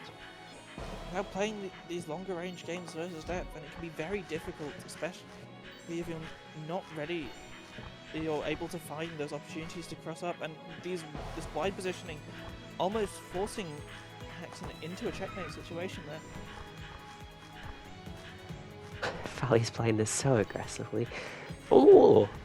It's the double layer unfocused kunai dodge. Lovely micro. What can you say? Depth wide is not a bad move, especially layered on top of itself. It excellently complements shotgun. Like it. I kind of love pressing it when I play that.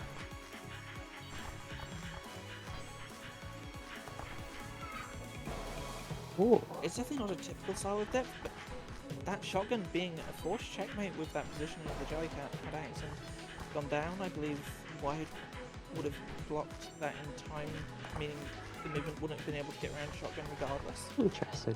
And it's another good shotgun with Haxen against the corner that time. Frosty is vanished, and the end of vanish is caught by Wide.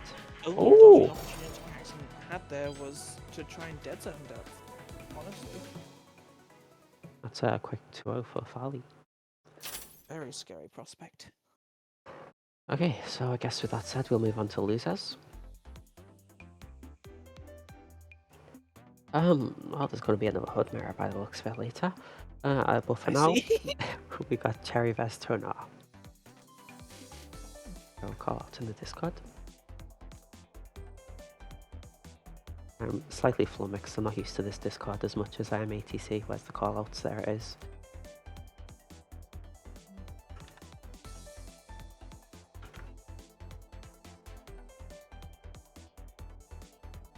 I'm somewhat surprised callouts are necessary, really? I just do it in case they're not at the stream. I don't expect people to have to watch the stream if they want to play. True, and I suppose some people do like to leave lobby in between games. Alright, yep.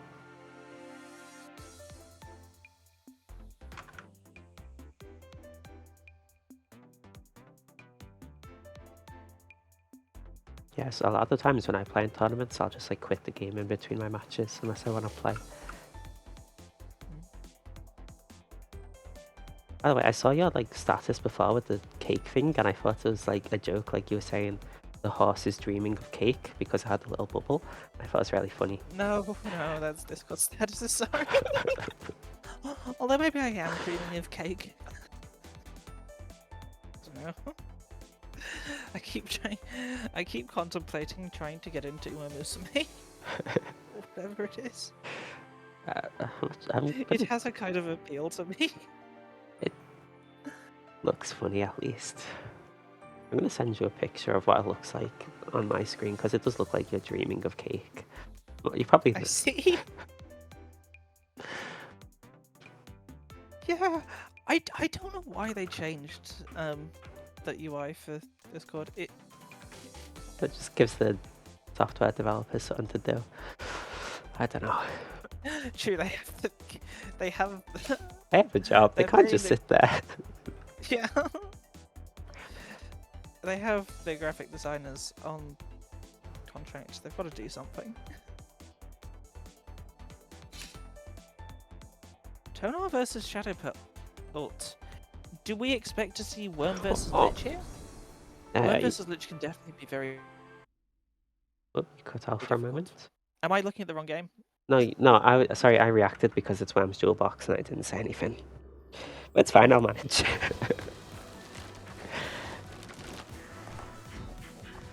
Oh, I think I disconnected. oh, I see. Do you want me to screenshot? It should be fine. I'm sure the stream delay won't be that bad. I think it's like 5 seconds. I did reduce it from what I used to be. But Regardless, this can be definitely a very difficult matchup for Worm, but I like to be positive on Worm's chances in this matchup. Novifire and Revenge Novifire especially can be very scary. Obviously, if Lich gives the room, Worm has a good movement speed to be able to just run in, and Worm Basic is honestly very good into lots of Lich melee attempts. I've been playing a bit of Lich lately, actually, and in this matchup I'm very scared. And what I do is I have to play without Flower completely, so that Novifire isn't an option. It's not a terrible strategy, and it is a strategy that doesn't actually like ruin the chances for Worm. No! Either, because wonderful wide. Are you seeing what I know, Doc? Huh? Oh, you mean the Novifire and Flower? Yeah, that. I wasn't sure how long the delay was.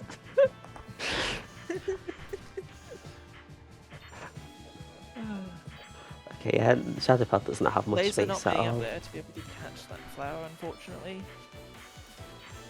It's a matchup that I think Worm has to like. Oh, what? honestly- Shadow? I- I'm so sad. I wish it worked. Not because of any bias, just because it was a cool thing to do. I've started to consider that potentially Frost might be a stronger matchup to Lich purely out of Stun Wave. But Wide is definitely very good at restricting movement, especially in unpressed Wide versus Lich. Do you mean like the threat of wide? Once the Wide key is pressed, Lich is free to move. Yep. If you're able to react to Lich's movement and condition Lich to be afraid of moving in certain ways and going too quickly, it can I'm be so very sad. effective at restricting movement. That's a game 1 to Shadow. I mean Tonnar. Yeah, a lot of these Novifiers are getting punished. But Shadowpelt's having fun regardless. Oh yeah.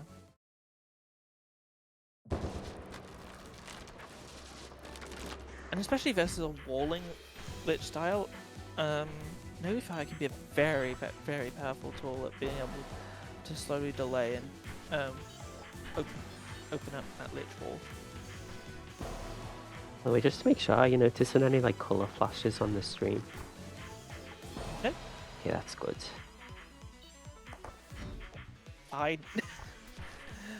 that unsafe Novi regardless because Lich Flower was out, but Shadowpelt may be looking to get in here, try and get through, but not quite ready in time to be able to get through before that butterfly closed up that gap. Shadowpelt could run in here, try and reposition, but it's definitely a risky move to make, especially with very little pressure on that side of the screen. Shadow goes in for the Novifier again, but it does not work. No. Have to respect the attempt and the constant attempt despite frequent failure. Oh no. I'm so sad. Revenge Novies are genuinely difficult and terrifying to do as Worm, even if they're arguably terrifying to play against. It's something like, as someone who plays both Worm and Hood, and doesn't like the Worm mirror, so tends to play Hood into Worm, Yeah, I don't. I'm terrified of playing Hood because that means you have to run directly at Hood mix, but also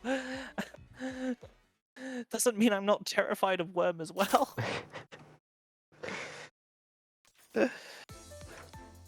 Excellent ability to quickly catch her out with wide, but it seems like Tonnar has managed to keep distance, and unfortunately, some of those Revenge Novies definitely costing Shadow Pelt maybe a few too many lives. But you gained a lot of respect, I'd say. Just someone's gonna get hit. I really appreciate it.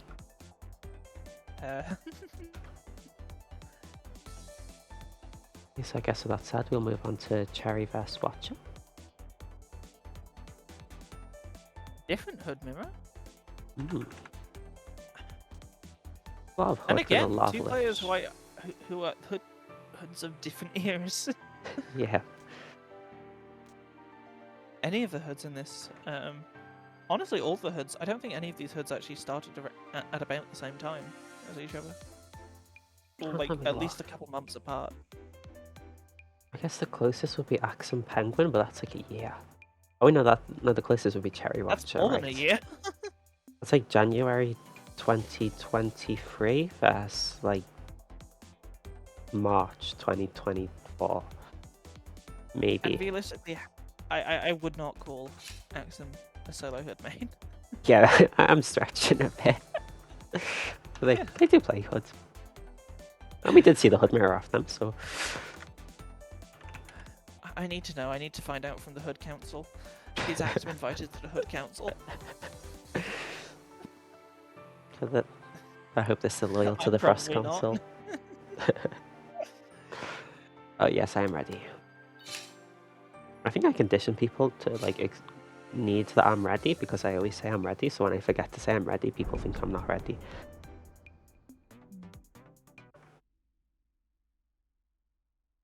And also because I purposefully leave the... Never mind, I didn't do what I thought I did. I was going to say I purposefully leave the input switching to really late, but I accidentally had it already up. And why? Why is my microphone louder than it was an hour ago? Eh? Okay. I haven't noticed anything, but obviously I wasn't here an hour ago. Okay, I'm just going to lower this down. From wide coverage, both Hoods seeming at this stage to be fairly content playing at range, but it looks like Watcher is looking to try and slowly approach in to be able to compound that basic pressure. Both players even at this stage, with definitely stronger wide coverage at the moment from Cherry, and a forced DS actually on the side of Watcher being forced through those, I think, 3 unfocused kunai.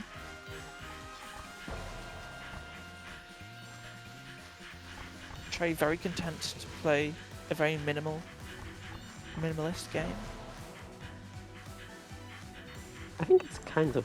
We was talking about eras before, and I think it's kind of funny that me and Axem started in the same era, sort of, like 3 months apart.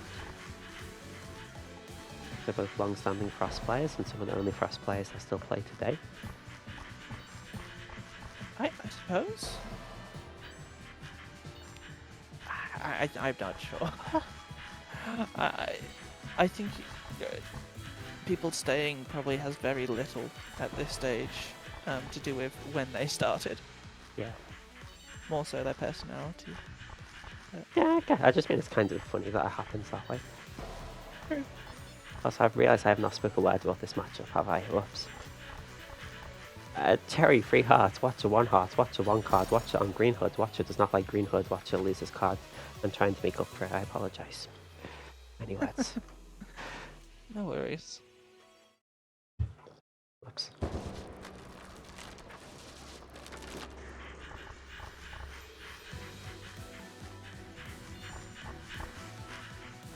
Cherry against this wall, it seems like they're fairly comfortable just going to the wall quite often.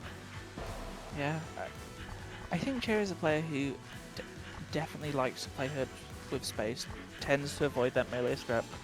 I don't know quite what Watcher's habits are, but seems to be struggling to really deal with this kind of Would you say non-committal? I think so.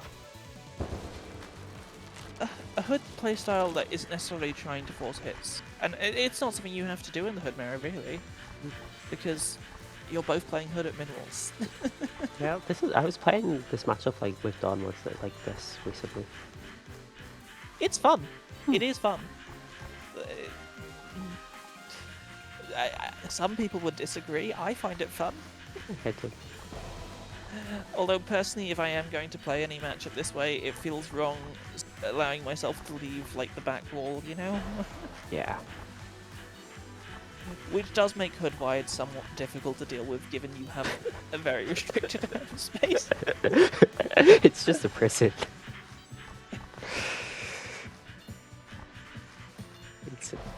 Oh gosh, I'm just imagining the consequences because you have to like micro and focus kunai all the time, I guess. Yeah, but it's fun. That's why it's fun. Regardless, Watcher on their final heart of the tournament here, unable to really catch any hearts out on Cherry, and that's a clean 2-0 from Cherry. Definitely the Hood matchup is a very difficult matchup. That a lot of players struggle with. It takes a lot of movement confidence and confidence in being able to really track your opponent's decision making and understand what buttons are being pressed where and what opportunities you have. I think we're going to stick with losers for a bit longer. I mean, are we not streaming everything at this stage? Yeah, but I mean, like, what order do we do? Do we do losers first or do we do winners first? Oh well. I think we'll stick with losers. Which will start with Haxentrick vs Tonnar. Got to give enough of a disadvantage to the player. To the player playing from winners. Would you generally consider playing long for a long stretch, one game after the other, and having like a long run to come off as a disadvantage or an advantage for you? To think, how do I feel? Are you a player who? I think I appreciate a gap between my matches. Time, or? Yeah, I think I appreciate a gap. Like if it's like a 10-minute gap, that's like enough for me. So like, I guess if the stream just continues with all losers and I was before, then I wouldn't really mind.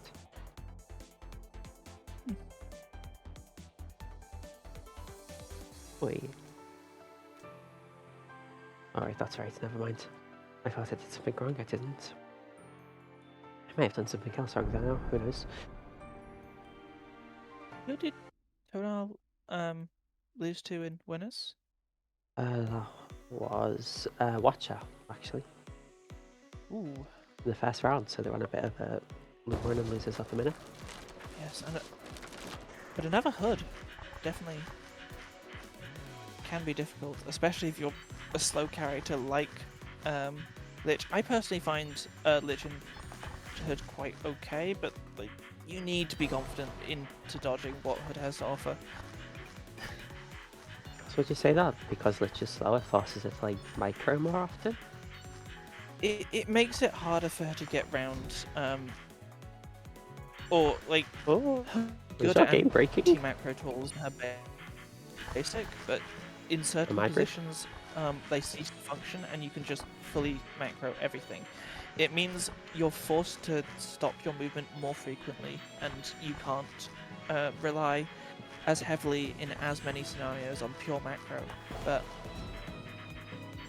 regardless, you do have opportunity to pressure Hood's position without necessarily committing lots of your movement with that continuous butterfly setup. So okay, it swings and roundabouts, really.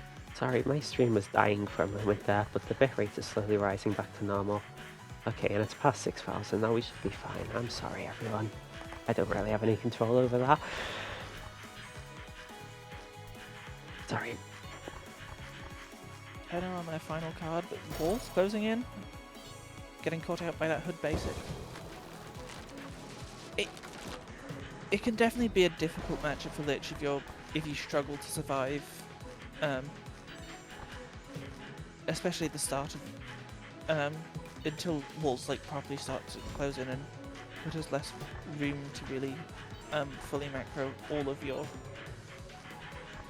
butterfly is. It's definitely a matchup where I would say an Exodia strategy, kind of. You mean like likes- getting your butterflies in like a perfect position so that you win definitely?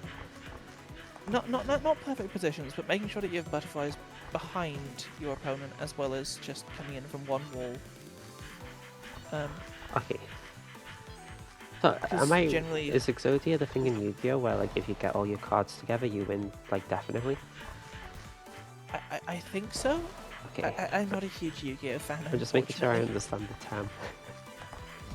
Tonnar, unfortunately, getting caught by the Wide hiding behind their own butterfly there. It is a trouble with, I think, is it different if, with different colours of Lich and Hood? Layering? I don't think, I don't imagine it is, but I don't actually know.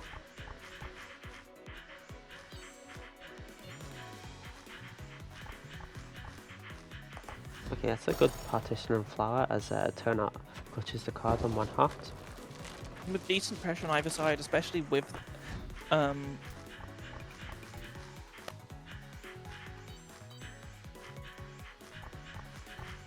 you there? Oh no. Hello?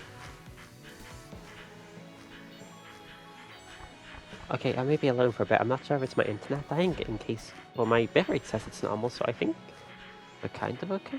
I don't know what's happening. I guess I'll commentate. Red Hood, Lich. Oh, sorry, Green Hood. I apologise for my mistake. Run 4 hearts apiece, no one's been hit. Tonnar's going in, gets punished on the return by that basic.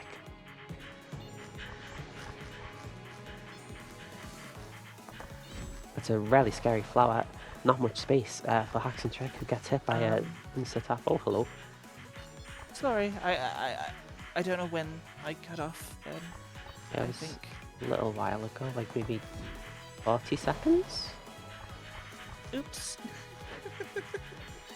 Sorry, It's okay. that's on my end. Yeah, I was just doubting yeah. because my stream like randomly died for a minute before. Okay, as we speak, Haxentrick is hit again on 2 hearts, but Tonnar still on 1 heart. And I feel like Tonnar, especially compared to the games in Watcher versus Watcher we saw earlier, definitely opting for a more spread out Lich style rather than trying to. I feel like versus Watcher, Tonnar ended up getting caught in the corner a lot with all of the butterfly pressure coming from a single area, but right now the butterflies pressure seems to be coming from across the screen rather than necessarily being built up from a single direction. I really love the round start hit Haxentrick got on Tonnar there. Like it's just a layer of pressure after pressure. And right afterwards, that's a flawless card really quickly. And Hood, definitely a character that can play very well off post-hit pressure. Being able to set up kunai traps, especially with how quickly Hood can actually position a pressure. Lovely basic to catch the other side of that kunai. I think the only way to survive that really would have been just standing still, trying to dead zone that kunai. Definitely hard to see in the moment. I suppose this is Tonnar's tournament card on the line, and now tournament heart. So Tonnar sort of building from the back with that flower. Just gives Haxentrick quite a looking lot of for space. this pit, moving in, trying to get as close to his Lich setup as possible to try and reduce the amount Tonnar can set up properly. But Tonnar puts a But butterfly in there has- to make it slightly trickier to dodge in that space. But why is Haxen opting to go there, I wonder? I guess the flower's gone, so all the space is back. And also no instant butterfly pressure there. I see. But the set regardless, 2-0 for Haxen. Yes. I feel like this is the most low energy M&S commentary we've like ever had. I apologize. Just relaxing. I don't think it has to be high energy to work. Oh, someone already Coming put around the the scores bend. in. Got Do you want us to scream? I I mean, sometimes it's appropriate. Well, Yeah. you know what we've got next? What matchup? Wait, actually, never mind. I was going to say the Blood I'm Mirror. just imagining Formula 1 commentary over golf. I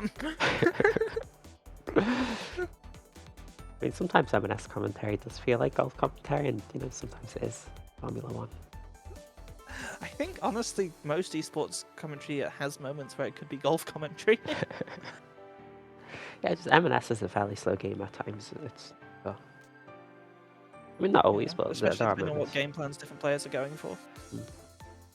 And also, it can be incredibly high octane, and a card can be over in like 20 seconds. Well, my beloved.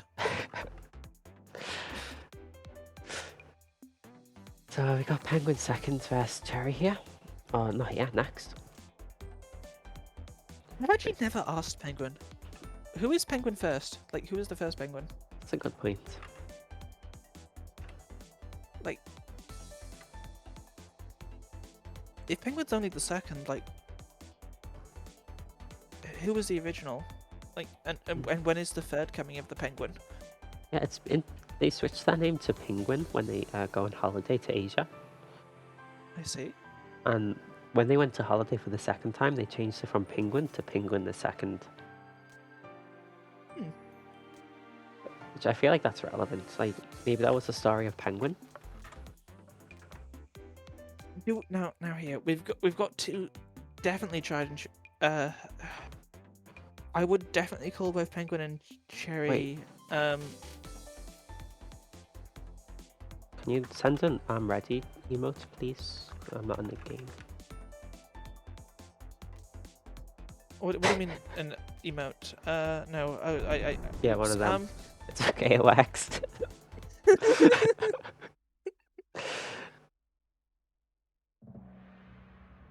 Okay, it's I'm Penguin. curious to see if we're gonna see the sun from Penguin here. Yeah, we are. Yep. This stage. Worm's jewel box, my beloved. I usually don't mind it, but you know, it's not usually a flash and light show, so. Have you tried turning it on and off again? That's a good idea. Why didn't I consider this?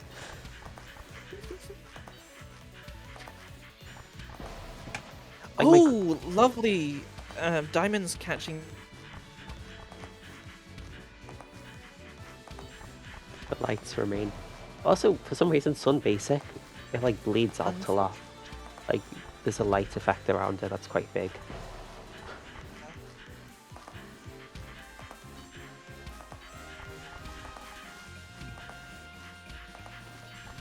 Not much room here, but Cherry managing to move through. And Penguin, 1 life. I remember at some point Penguin talking about this matchup and saying something along the lines of needing to not run in and play quite as melee happy as perhaps they'd like to, but Cherry taking that first card.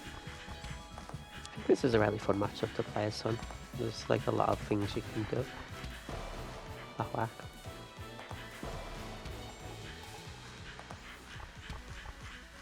And then melee scraps can be really entertaining.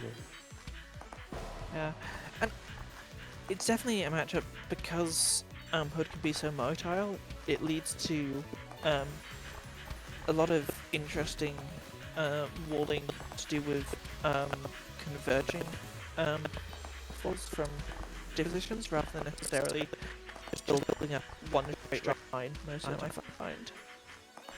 At least in the way I play it. Now the walls close in, Cherry 3 hearts to Penguin the Second's 2 hearts.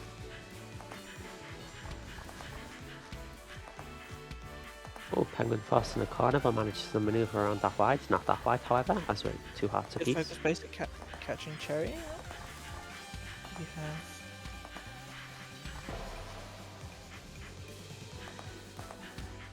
Penguin now with the heart lead. Will the game become evened up, or will?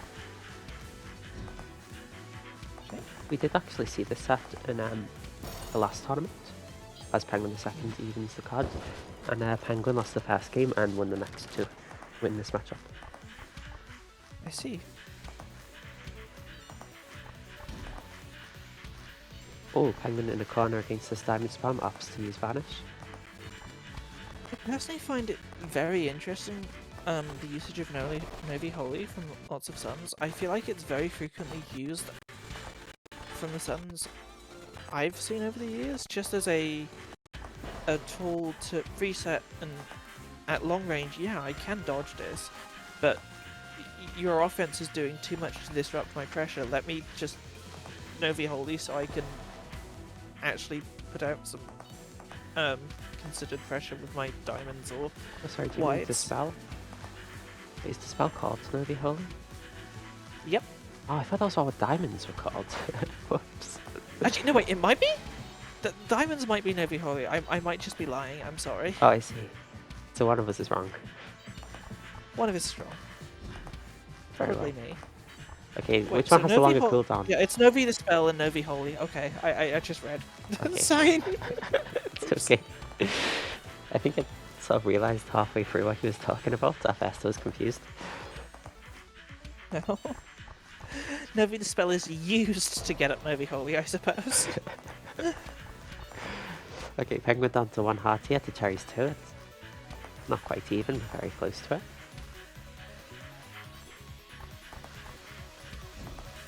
Although 1 heart isn't much, I think statistically 2 hearts to 1 is still a big advantage. Anyway, Penguin second gets the game.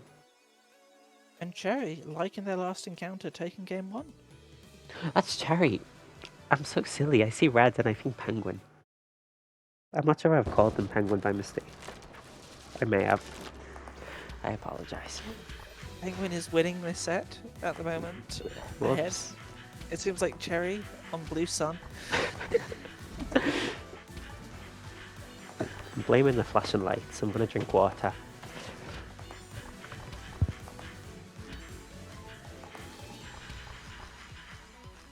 Are you sure you don't want to, like, reset your computer, like, or just see if reinstalling M&S deals with it? Because that sounds like a horrible issue to have. I think it's okay. I'll just ask people to play on different stages. I'll try and record this afterwards as well, maybe. It might be fun for people to see. I am curious. It's like the whole background is... Its default colour is red instead of black, and I haven't got darkened backgrounds on, so it's meant to be black. And randomly it changes to the character's colour. Oh. So it's flashing red and blue. I'll be honest. Actually, wait, do I have darkened backgrounds on? Is the stage red or is it I black? actually... For some reason darkened Both? backgrounds makes it mostly red. Both? Okay. I see. I think I used to have darkened backgrounds on, but then it made the other stages look so wrong that I turned it off or something. Is my guess. But... Okay. I will try and get a recording of this if people are curious. Fally is asking for one. Gotta put it up on stream so that we can all see. I don't have a way to connect my phone to the thing. No, but like if you were to send a file across, you could add a The phone camera isn't even picking up the flashing. Wow, it looks completely normal. But am I going insane? What? Is it like a fluorescent light? Maybe I should just watch through the phone camera.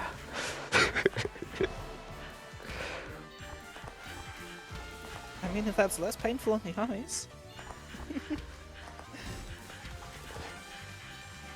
But Cherry, we haven't mentioned Cherry down a card here, but Penguin lost heart of this card with Cherry with 3 hearts remaining.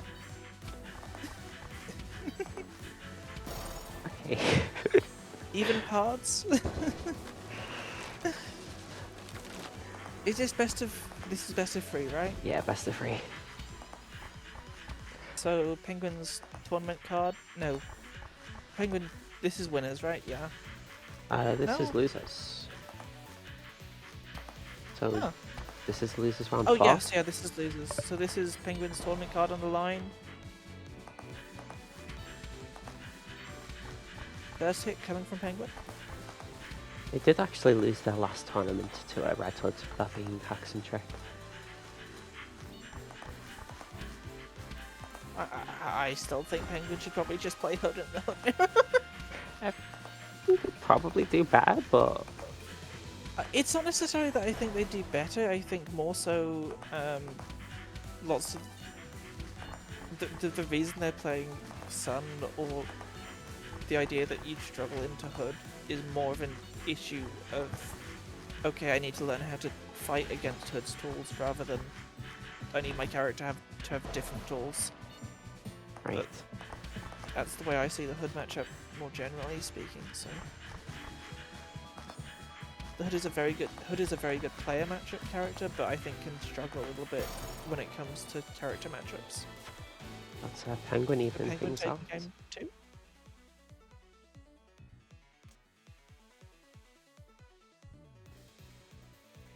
Wait, does Haxentrick play Red Hood into you? May God smite me if I play Red Hood against anyone else than Celie. I Huh? think Haxentrick's getting annoyed that I said Red Hood rather than Green Hood, but they're saying I'll only play Red Hood against Celie, which I'm really confused by. Why? Wait, so what if Haxton's playing into another Green Hood? I don't know. Maybe they respect you as the ultimate Green Hood. But Vers exists. Yeah.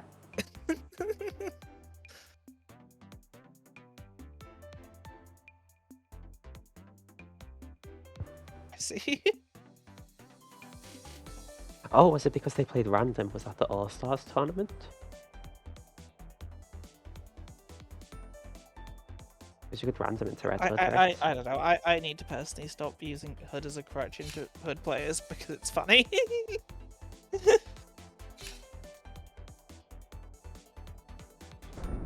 I mean, it did work in that team tournament we did when we fought the Red Hood team. That was a while ago, though. I still wish I beat Rem. It would have been so funny Yeah. to have the team beat by 1 Hood.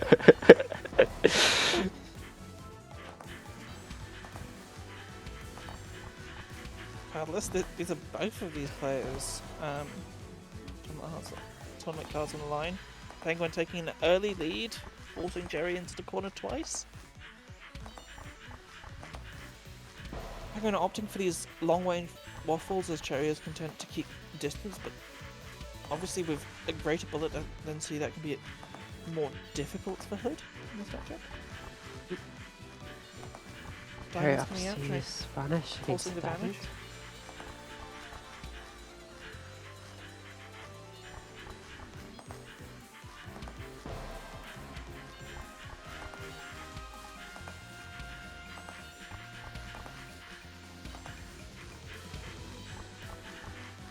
Cherry caught against this corner with the diamond spam coming.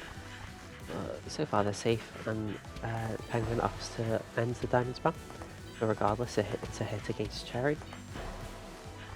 And a hit against Penguin to even things at 1 heart, and a hit against Cherry to bring us to... Very quick trade sequence there.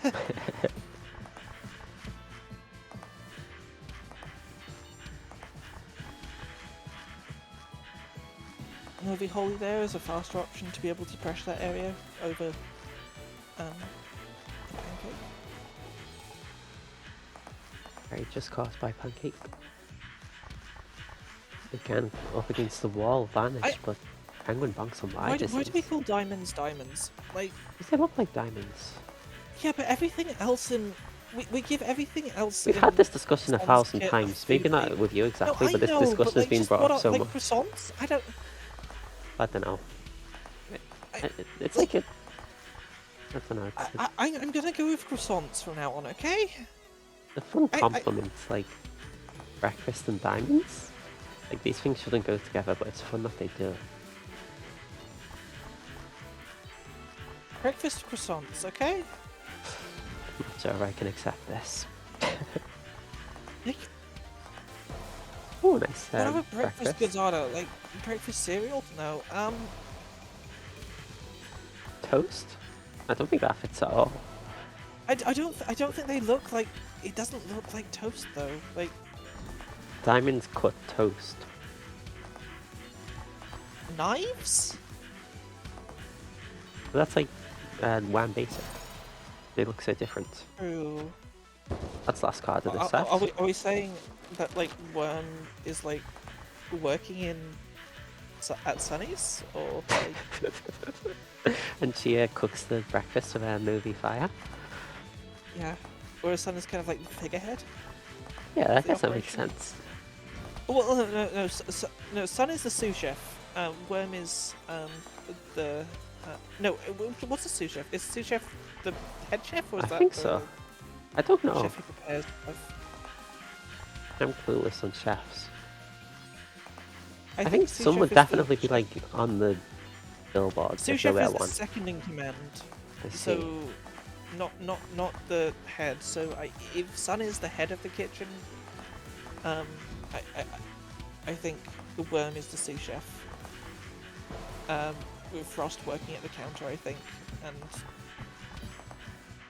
Maybe she's just the person who started the chain like 50 years ago. I know she's long dead. Ooh. I know she's just on all the posters. I mean, I'm trying to like think. Like, Sunny's doesn't feel like a franchise thing though. It feels like a family business, you know. I see. Penguin final heart of the tournament. Cherry 2 hearts. Dispel there just to be safe. Oh, this is pretty tricky diamond spot. Cherry opposite vanish.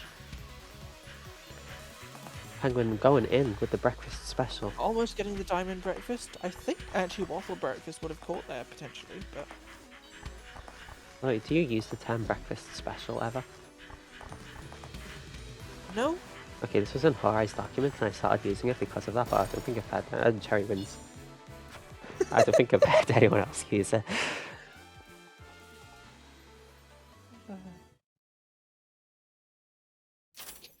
We just need a better name for diamonds. I'm sorry. Like, do you eat diamonds? Well, you could do. What are they?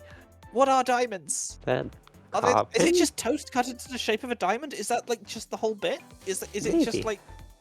like a novelty It's like product? a or- type of sugar treat. And it's, I don't know. It's something they uniquely sell, but I think Yeah, like actually, hang on, wait, no, you're wrong to something there. It's some kind of like sweet like, it's not a patisserie. It's a form of candy of some kind, but I can't quite place it. Yeah. But like definitely they've got a diamond mold at Sunny's, you know, Yeah, definitely. that they use. So I guess we'll do And like, you Fally, can just like Axem. stick the diamond like on a waffle or on your pancakes as like a nice decorative piece. Whilst I adding a think bit of because of the sweetness. bright colours, like sweets make sense. Yeah, absolutely. I guess all of I their mean, colours are bright. Waffles like are meant to be Holy is blue. like an oven. Oh yeah, what is that? Uh, okay, we got Fally Axem. I'm sorry, my brain is like Maybe not Novi gonna Holy, Novi Dispel is like the sitting area. Like it's nice and cozy. Everyone's Why are there- invincible. Sorry, I'm just trying to. Why are there feathers everywhere then in the sitting area? Is It's like comfy. a bird invasion? It's a Have chair. ostriches run amok? They just got like feather themed chairs. I don't know. Sunny's is clearly a hotel chain, and there's like feather pillows.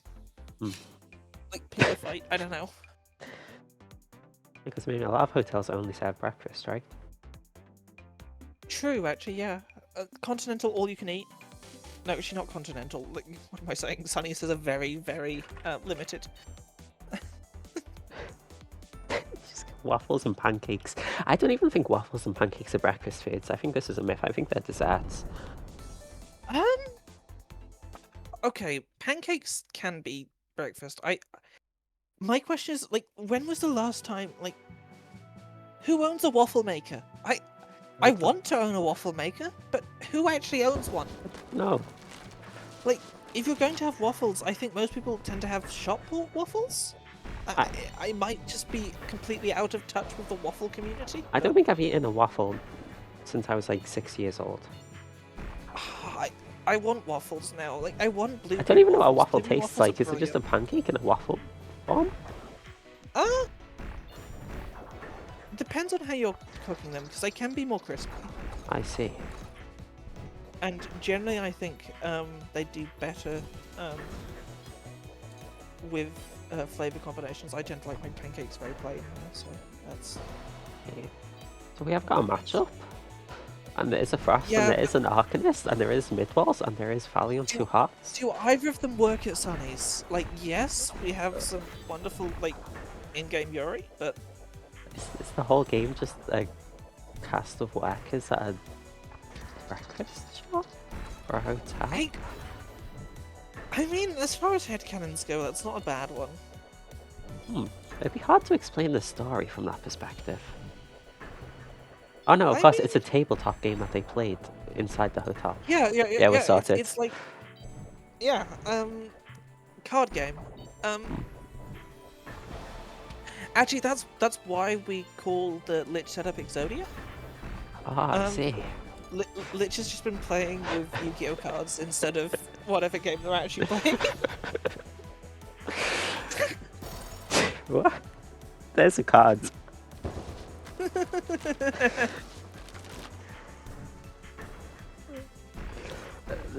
Paralyze, that is a fake paralyze, that's a real slow. Axem goes in, there's no hits, there's long range clock. Catching that clock, unfortunate, and that's going to be, I think, 2 hits guaranteed on Axem there.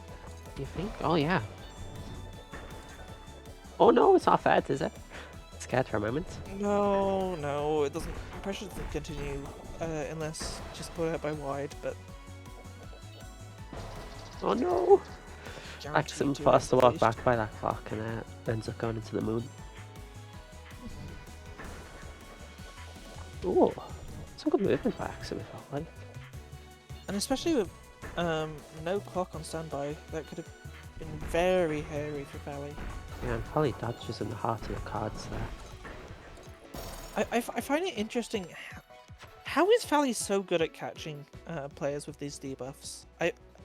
Because all you need to do technically to dodge the debuff is move slightly left or slightly right whenever it comes out, but it's very, very hard. And Fally is so good at hitting these.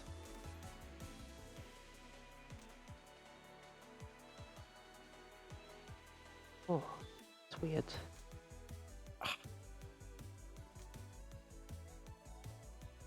I feel like Ark is like a health inspector for visiting Sunnies. Like,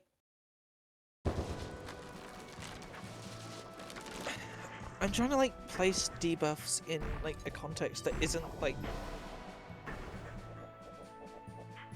Of the adventurers Ark with isn't staff just like and the giving monsters everyone with like visitors. salmonella, right? Oh, I mean, maybe. Oh yeah, because then Lich could just be like bringing. Lich could just be visiting her sister at work.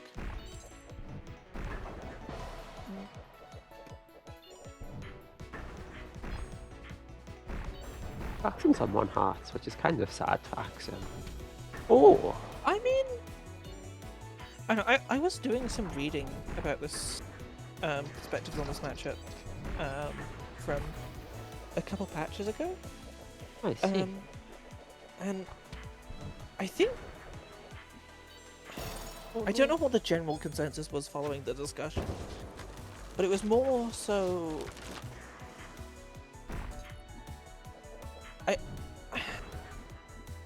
I feel like Frost being a reasonable, or at least since I started playing, it hadn't quite dawned on me that like Frost can be a reasonable character to pick into Arc, because it doesn't. Arc's core toolkit does not make sense to me as something Frost would do well in. You know? Is it because, like, you think min rolls? Mostly just the presence that like Moon has, and trying to get into Frost with like, oh, I have clock. If you're trying to be on top of me, I have the ultimate. Yeah. Deterrent, you know? And it's the like the long startup that makes it tricky. Oh, absolutely. I like definitely. Clearly that assumption is not as black and white as first like seen, but like just a while ago, seeing some old discussion about this matchup, just generally saying, I believe specifically saying that it felt unwinnable for the person who was talking about it. I can't remember who. For the Arc? For the Arc. Seems a bit dramatic. I guess Frost was more powerful back then, but... Oh yeah, but... I guess Arc was different too, and I don't even know how Arc was different. I didn't play back then, so...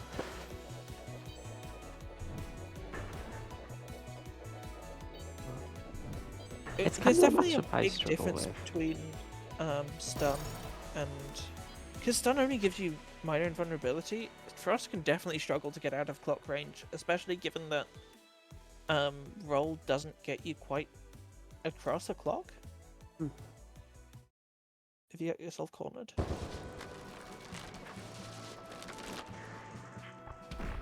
I don't know, I feel kind of strangely about the matchup, but like, I don't think I should be allowed to speak about matchup opinions because I kind of think Frost wins every matchup.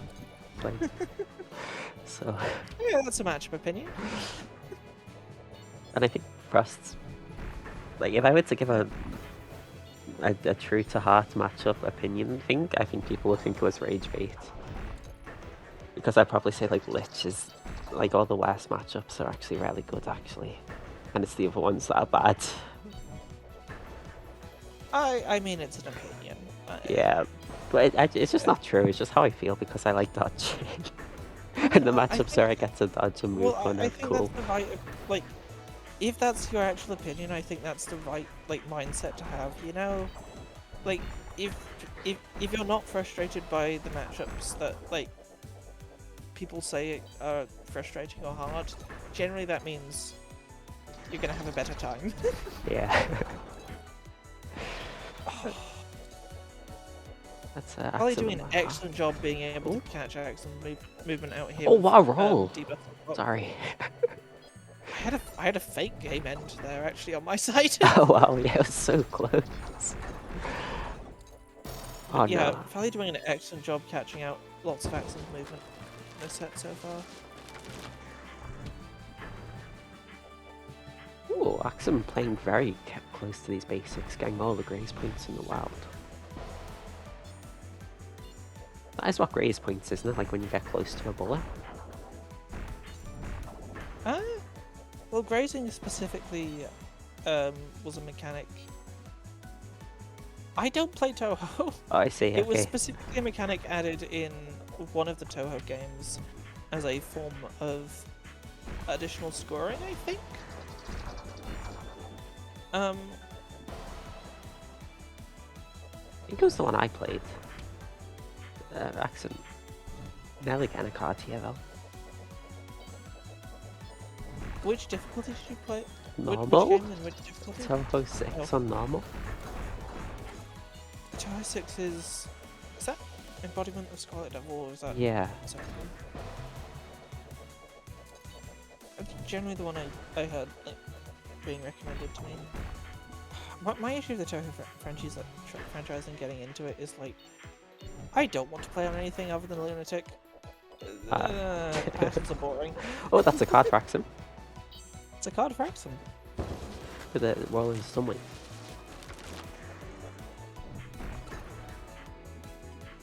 Honestly, probably a very or at least it feels like a risky play for me in this matchup, simply because of how long it can take. Wow! Axem!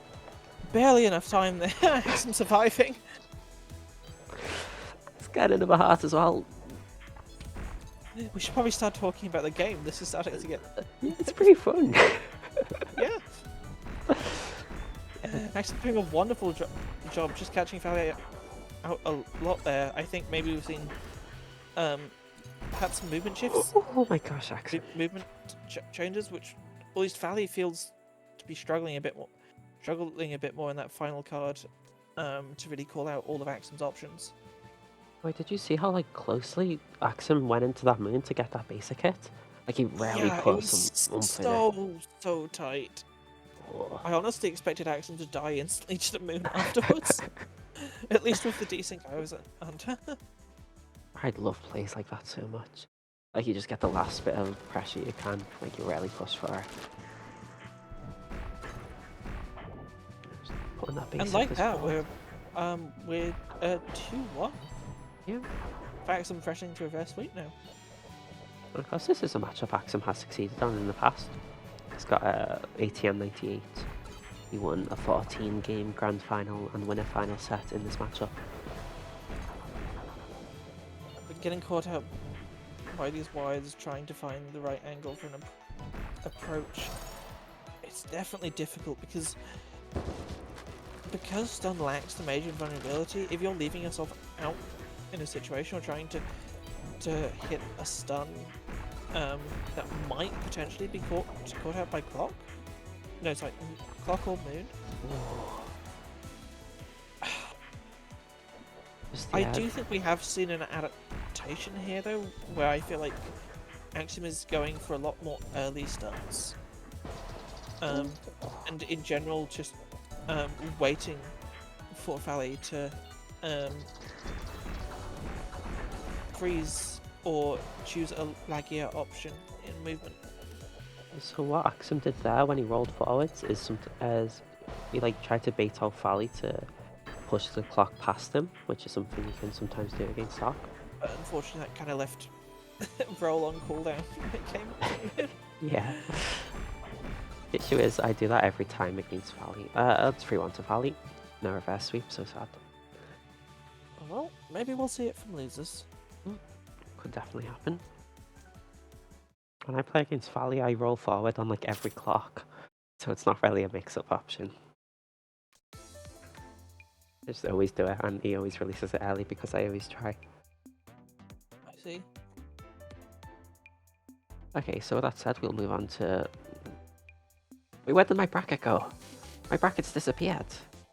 Where did you go?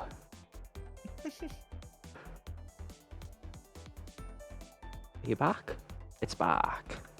Okay, we'll move on to Haxentrick vs Cherry. Is this losers? Is Yeah, this this'll losers be- semis? Yep, that'll be loser semis. So we're going to see another hood mirror. So many hoods.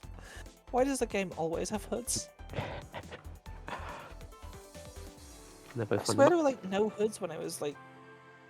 When I started, I swear like there were no hoods after, because like Frog had kind of like semi-retired at that point.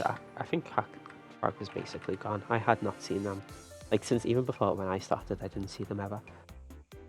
And I don't remember any other hoods, really. It was mostly just Mhm. Suns. Because we are dead. And I guess Rem, we are, kind of. Like, Rem was definitely playing the hood a bit more than I think. Or Rem was experimenting with hood more than Sun at that time, I believe. Yeah. I don't think. It was like TTK. Did they play when you were playing? Who? Was that later? Top Deck Kaiser? I think that was earlier, probably. But Okay, Vez, I guess. I mean, yeah, I joined probably just after. It was like September I- 23? About? Like Oh no, you I joined for might like a have. month, like half a year before, right? Then you stopped for like a while and played again a lot. It took me like a month back. Oh, burst into the game. Let's put the overlay Hax is on. immediately taking a hit. Ancient hoods. New hoods. So many colours off the screen. Red, So many green. flashing lights. Red, green, red, Why green. didn't I say anything? This is my fault. Have you been able to like get? Could you try again, trying to capture what you're seeing on your phone? I am really Yeah. curious, and I'm barely Okay. setting some. Yeah, I was playing Cubop yesterday and the colours looked a bit different, but they looked better, and I was just like, oh wow, Cubop looks good now. And I thought it was a good thing. True. I mean, Cubo looks fine. Yeah, but it looked closer to how it looks on another runner's stream, and I was kind of confused. I always confused why his game just looks a little bit better, and that's what my game looked like. I don't know. I am unfortunately a huge fan of Q-Boy's character design, but I No. think the game is cool. Okay, let's see. Does it capture?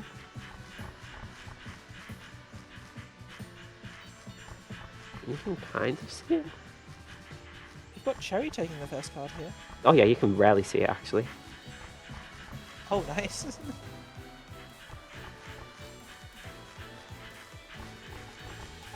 Schedule an intermission between winners, between grand finals and winners finals for it.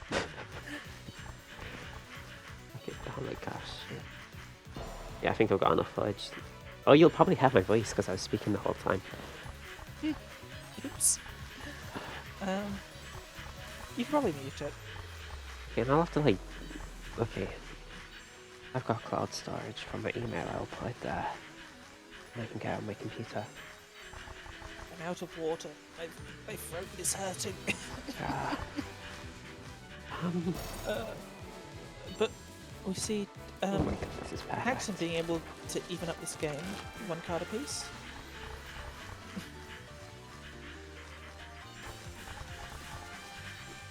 Okay. I would honestly say these two players potentially have very similar HUD styles, but It does actually seem that way from watching. You know, both like fairly long range. watching and it not looks committing. that way, but I feel like Haxen's always the player looking for the approach, whereas Cherry is always looking to try and just move back into more space. These are like Cherry's forcing the way the game is being played. Just by dodging constantly. Oh. Yeah. At least I think their approaches to how they dodge HUD in general seems to be quite similar. Or at least the angles they're getting on their kunai with their basics are quite similar. Was that a micro from Cherry through that unfocused HUD kunai at that point? Didn't Or was see that just actually. on my end? It looks worse than the Regardless, OBS. Cherry 4 hearts to Haxen's 1 on this final card of game 1. Cherry opting to DS rather than trying to micro that.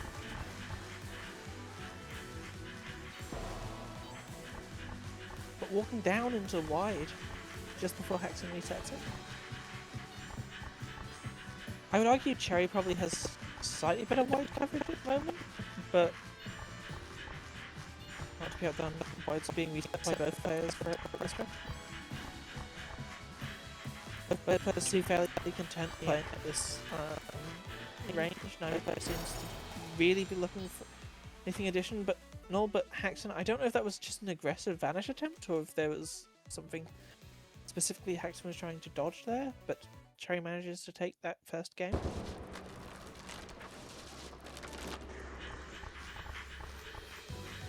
I'm gonna drink some water, I will be back.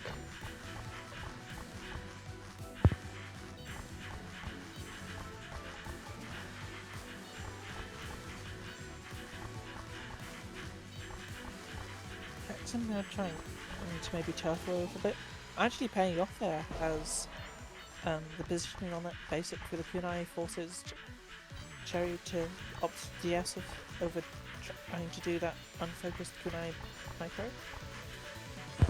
Okay, I'm back. So I did forget to mention that this will be best of 5 as a loser semi-finals. It's one of the differences between this and ATM. Alright, seeing as you got your water break, I am going to go refill my own water. Okay, Sorry. that's fine. Be back. Okay, you got me now. Basic. Kunai. Basic. Guys, what's happening? Oh, Haxentrick nearly fast to micro that. Oh, but does micro that. Pretty good micro. 7 out of 10 micro. As Terry's caught by a basic on the wall, actually goes in themselves for a bit. Playing at a mid-range. Tackles intersecting. Terry scatting around wide. Haxentrick scatting into wide, or into wide hit of basic. Basic.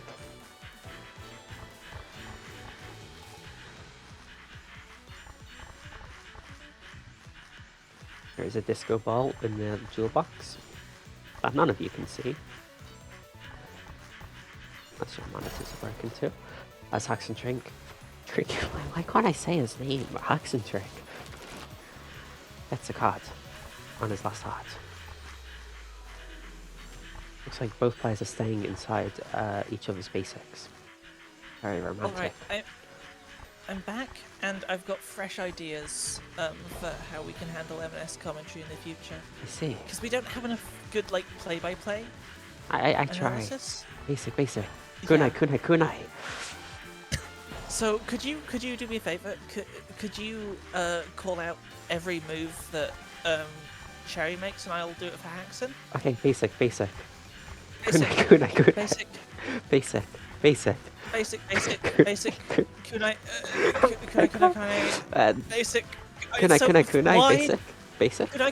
I can't see the wides. Kunai. Basic. Kunai. Wide. Basic. Kunai. Kunai. Basic. Wide. Basic. Kunai. Basic. Basic. Kunai. Basic. Kunai. Basic. Basic. Kunai. Who are you getting these wides? Basic. Kunai. Basic. Let's never do that again. Yeah, it's a good idea. It's a terrible idea. What are you talking about? Do you want to keep doing it? I mean, maybe if it wasn't the hood mirror, you know, maybe we had some depths. Like, Oh yeah, on that'd be screen. great. That'd be real golf commentary.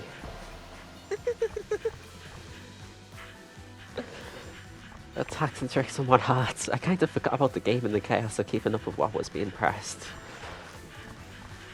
I'll be honest, I don't think I was doing a great job at keeping up. How did you get the wides? That's my question. Like, I'm looking at the character the whole time. 'Cause I'm trying to watch the entire screen. Ha! That is impressive. That's how I handle my dodging. But even cards again. We saw a very similar pattern in the final game. I think Final like game, our the game before. our sense of play-by-play is like if a football commentator tried to mention every step of every player on the field. And we have, what's a famous footballer? Should we say Messi? Is it Leonardo Messi? No. Lionel. We have Lionel Messi moving his left foot in front of his right foot. We need 22 commentators.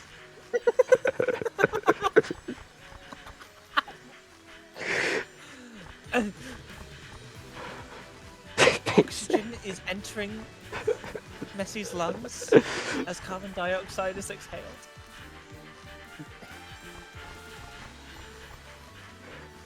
Walls close in. This is a real matchup. Of course it is. 2 hearts apiece.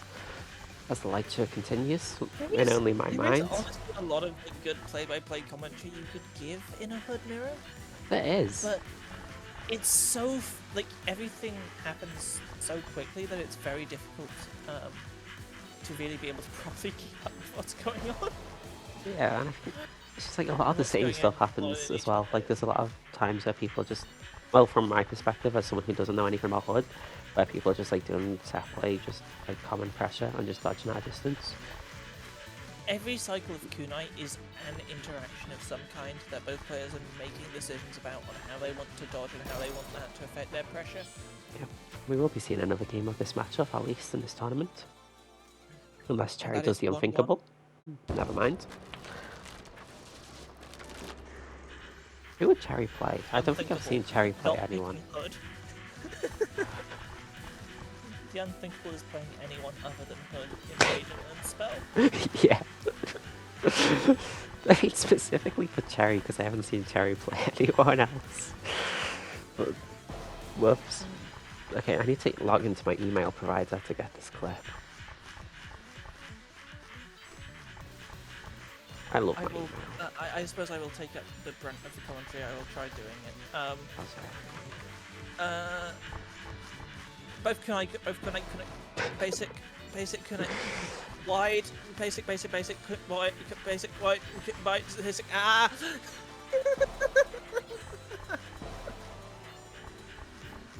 Both players even here, 2 hearts apiece. Even game on all fronts, actually. Is this game best of 5 or is this best of 3? Oh, this is best of 5. Oh wait, so we were seeing another match regardless, weren't we? Yeah. Oh. Okay, so I'm not used to the switch over. Okay, I'm downloading the clip now so I can be back. So, 1 heart apiece. Some good movement by Haxentrick here.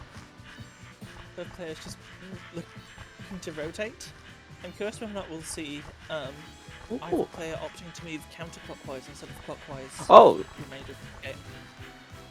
Sorry, I got jump scared. My clip I was downloading randomly started playing and I heard my voice very loudly. It's fine.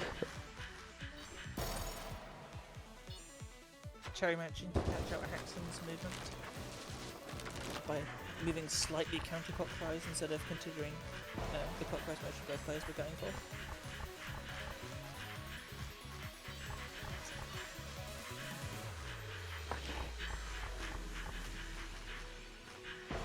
I'm of the opinion that all Hood mirrors should have one forced card where both players are forced to like stand on top of each other for the entire game. Yeah, I get it. Like, you're not allowed to intentionally enter basic range, you know? You just have to press kunai and hook the hitbox, like the stationary hitbox. Well, yeah, you're not allowed to intentionally enter basic range, but like you might accidentally do it while tracing each other while trying to avoid kunai, you know? If you stand still, isn't that just checkmate? Or like, not checkmate, but stalemate? Well, does... you can try and kill someone with kunai without entering basic range, because basic dead zone is I see. similar to arc dead zone. It's not, but it bugged basic dead zone can be. Depends on which basic dead zone you get for Hood. Admin rolls, we saw Haxentrick have some strong micro and get a hit immediately after they burned vanish.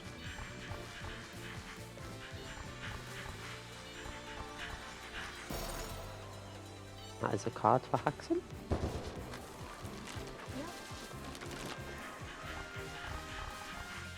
Maybe the secret's just to do really slow commentary and just like speak very generally. Yeah. Backstabbing kunai as Haxen runs into a wide. Wides.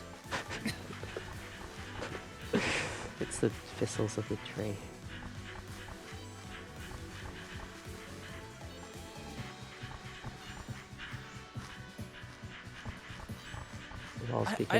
I still never know whether or not to like consider the trees, like, are they trees or are they a minefield, you know?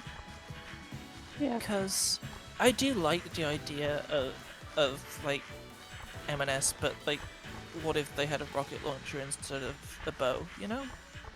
I mean, didn't Max say he played Sun Priestess because it reminded him of Pyro from Team Fortress 2? Is that really the reasoning behind Sun Priestess? I don't know, that's why Max said he played Sun Priestess. I don't think it was to do with Mina. I didn't think Max played Pyro much in TF2. Oh. I know for 6's max was a scout main, but Or was it Scouts? Maybe I'm mistaken. well, There was some no, character in 'cause, Team Fortress. like, I don't know if Scout is Max's favorite character or in Max just played. I actually don't know which type of Scout Max played. That's a set to cherry. Well, no, it's not a set to cherry. This is best of 5. Silly tournament organizer doesn't even know the rules of the tournament he organizes. This is best of 5. So last time, if you look at the top 8 image, you see like 4 red hoods followed by green hood. This, I guess, will be the match to decide whether red hood or green hood triumphs. That, or you could just assign Cherry to Green Hood and Haxen to Red Hood, and That would be mean. I mean, it would be funny though. Like, it would be quite funny. Yeah, and I've got to like recolor all the sprites now, or like the images, the emotes. Oh. I I still want, like, Pink Hood would be awesome. Purple Hood. Hmm. If I remember remember correctly, Shoshi isn't guy? like the... Sorry? Remember Shoshi guy? Yes? I think he might have picked green hood because the color scheme looks vaguely like Yoshi, with the pink hair being a tongue. Possibly, I guess. That was my impression. I mean, I would argue that I think Frost feels more like Yoshi to me, but that's... Let's see. That's more so,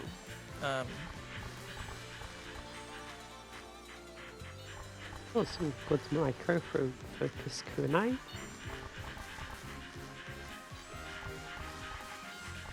yeah, we've seen a very different game dynamic, I think, so far. I can't, like, articulate it without maybe, like, a minute or two after the set to analyze it, but definitely something very different we're seeing from these two players here. So much better at analysing this game. We see both players are pressing buttons. This is my commentary. Cherry getting hit a bit more than Haxen, it seems. Cherry Perhaps one heart. Cherry should try taking Haxen's lead and not getting hit, and it seems as though that seems to be working for them. Never mind. Never mind. There's 6 kunai on the field. There's still 6 kunai kunai on again? the field. 6 kunai on the field. 6 kunai on the field. Are we gonna see 5 kunai, or like, no, behold, 6. even just 2? Oh, One 5. interesting part of this dynamic is like how you time your kunai. Like, are you timing your kunai to sync with your opponent, or are you having your kunai alternate? I And see. that can change the dynamic of how basic strings work between them. Oh, because it's sort of like if you're pressing basic while you're under threat, or... Yeah, Okay. it's minimal, and I haven't done, like, I don't care about the hood mirror too much, unfortunately. Yeah, this kind of reminds me of Javaro talking about the long-range wall-to-wall frost mirror, and he was talking about I think the pressure difference about staying horizontally to the opponent, which is just so Versus minimal. taking angles. Yeah, like wall-to-wall. It's Wall to wall is actually a very fun way to play the game. We should do that afterwards, yeah, we should. after stream. I should not sleep. I should play wall-to-wall. This seriously is fun, yeah. Wall to wall all day, every day. This is one card apiece, as the light show continues in my mind. And it is currently Haxen. Is it? Yeah, it's Haxen's tournament card. Yep. I think Haxen has definitely been a lot more comfortable going in for these melee attempts, but obviously that can get you punished heavily if you're not on the ball enough. Especially given that approaching hood can be quite difficult. Ah, fortunate bang from I mean, Haxen. relative to other characters it shouldn't be, but like approaching this game in general is in my opinion, a disadvantaged position. Unless you can roll the approach. I mean, I still think roll puts you in enough Let's see. movement lock that like it can be disadvantageous. Like that's how I play mid versus Frost at least. I try and punish rolls. The Haxentrick's just down to 1 heart, the cherry's free. Looking strong chance that the red hoods will prevail, and they do. Cherry And secures that means this we are one. going to have... Cherry vs Axem in losers finals. But before that, I think we said we'll take an intermission, I see. and we will show the clip. I need to open up stream. I need Okay. to see this. I need to set this up. Okay, I need to media source. Create new temp. Local file, browse, downloads. I'm giving you the play-by-play if you can't tell. 205.810 point something MP4. Does this work? Awesome. Oh yeah, you can rarely there's see it audio. actually. Here's what my screen looked like. Honestly, that looks awesome. I don't know what you're talking about. That looks great. I would love to play with that effect. Yeah, it's like this anytime someone plays Lamb's Jewel Box, but with the colours Yeah, of I the think I've got characters. It's like it's okay. It makes me think. It's M&S Nightcore. It's M&S like at the disco. Yeah, so in the next set, I'm going to ask people to not play on that stage, please. Of course, they can if they want, because it's the tournament stage, but... yeah. Do you want to take a break as well, or...? I'm fine to keep going if the players want to keep going. Okay. And if you're okay to keep going. But Yeah, it should be. It depends if the players want to keep going. Obviously. Mm. They've been playing for a while now. I guess we'll ask. Do you... Why can't I type? Oops. Oh, I missed a space. Should I gar? I don't think it's significant enough for a gar. I'm not gonna gar. Thank you. I don't know, just...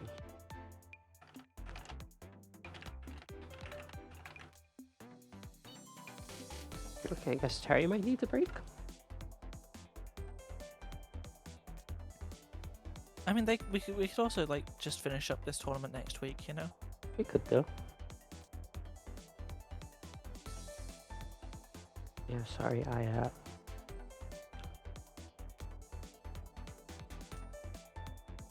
Good night. That's definitely a zzz. No! I missed my zzz.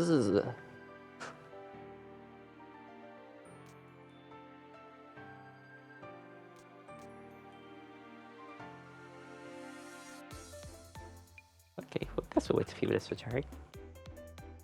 Right. Yogurt. I haven't seen Yogurt in so long. I'm expert tag now, Yogurt. Yeah, equals. Oh, that's not really how it works. Everyone's arriving now.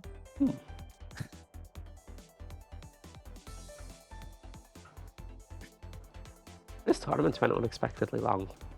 I think I may have streamed too many matches, but that's okay. It was fun. I hope. Yeah.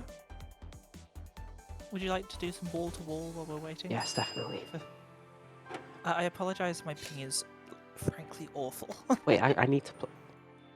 My streaming setup is kind of cursed, so I'm gonna have to play on keyboard. Oh, I forget you play on the wrong controller. No, I think in the future everyone's gonna play controller. That's my hope. Like, my hope as a Frost main is to make Storm mains think that Frost wins the matchup. And my other hope is to make everyone think that you have to play on controller. But I don't take the game seriously enough to make anyone think anything, and I don't know what my basic button is. Oh no. I found it. It's you. Said. Wait, what? Yeah, it's Are you you. using WSD? Yeah. Oh. I think this is the default. Does that work? I can't imagine I ever No, changed it. I'm pressing you, but I don't have WSD movement, so That's weird. No, yeah, I've got WASD, but is that not the like what it's set to? No, I use arrow keys. That's default for me. Oh.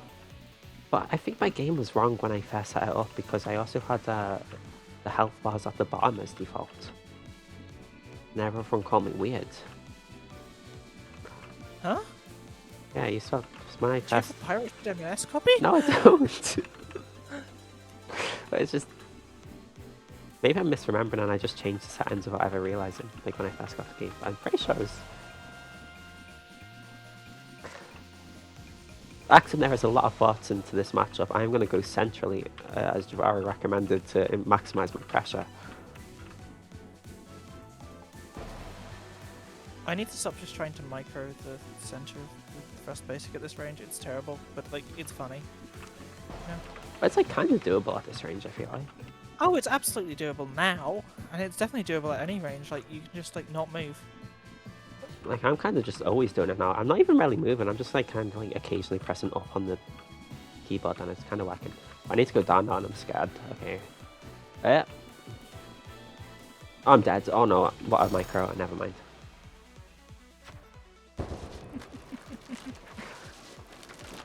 We need a tournament that is just for us to play at this range.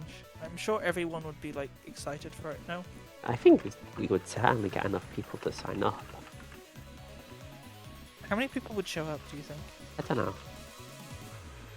But like, if no one showed up, could you force an AI to do this somehow, and I could play by myself? And we could also just like make it like best of 7 round robin, you know? Oh yeah, that's a great idea. Or first to 7. Like, it actually is a great idea because like the amount of people interested would be so small that like it would actually work out. Yeah. And like, it works so well because like the higher you set the first to and like best of, the less people and then you show have up. like more games for adaptation. Yeah, like how often do I want to be centrally? You know, like do I want to like mix it up to like catch them off guard when I go center? Like I probably use way too much unfocused.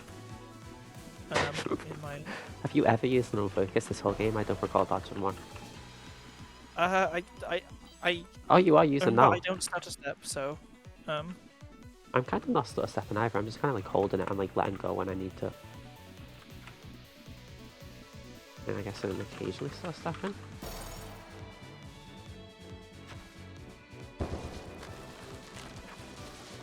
Do you want to see this roll combo? Wait, what's my roll key? Sure. It's O?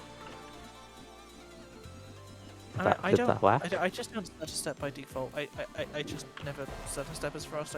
I find it boring. That is crazy. What do you mean it's crazy? I mean, like every basic I do is stutter step. Except in this matchup, I guess. I'm not stutter stepping really.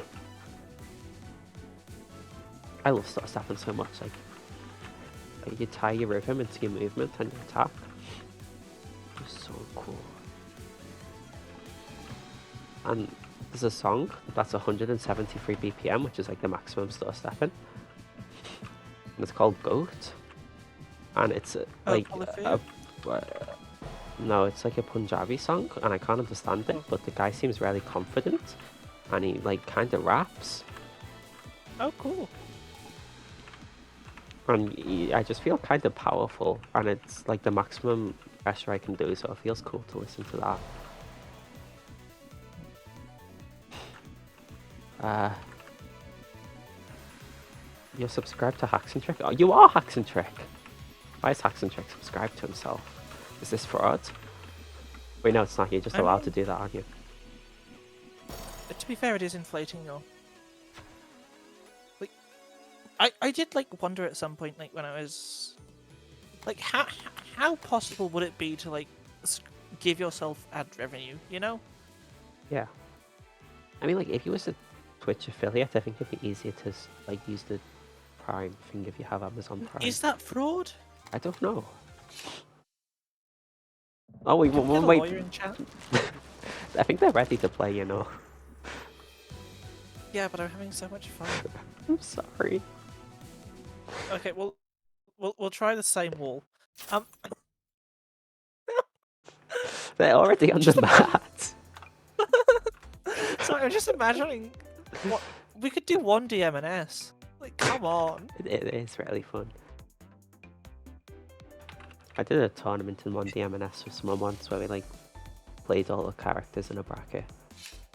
Wait, isn't like just isn't Ark just the best character? Or I guess we did it horizontally.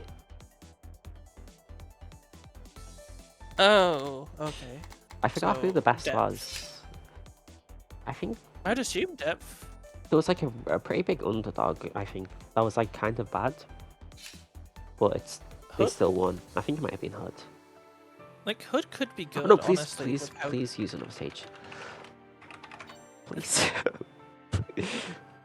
You don't have to, but please. Thank you. Thank you.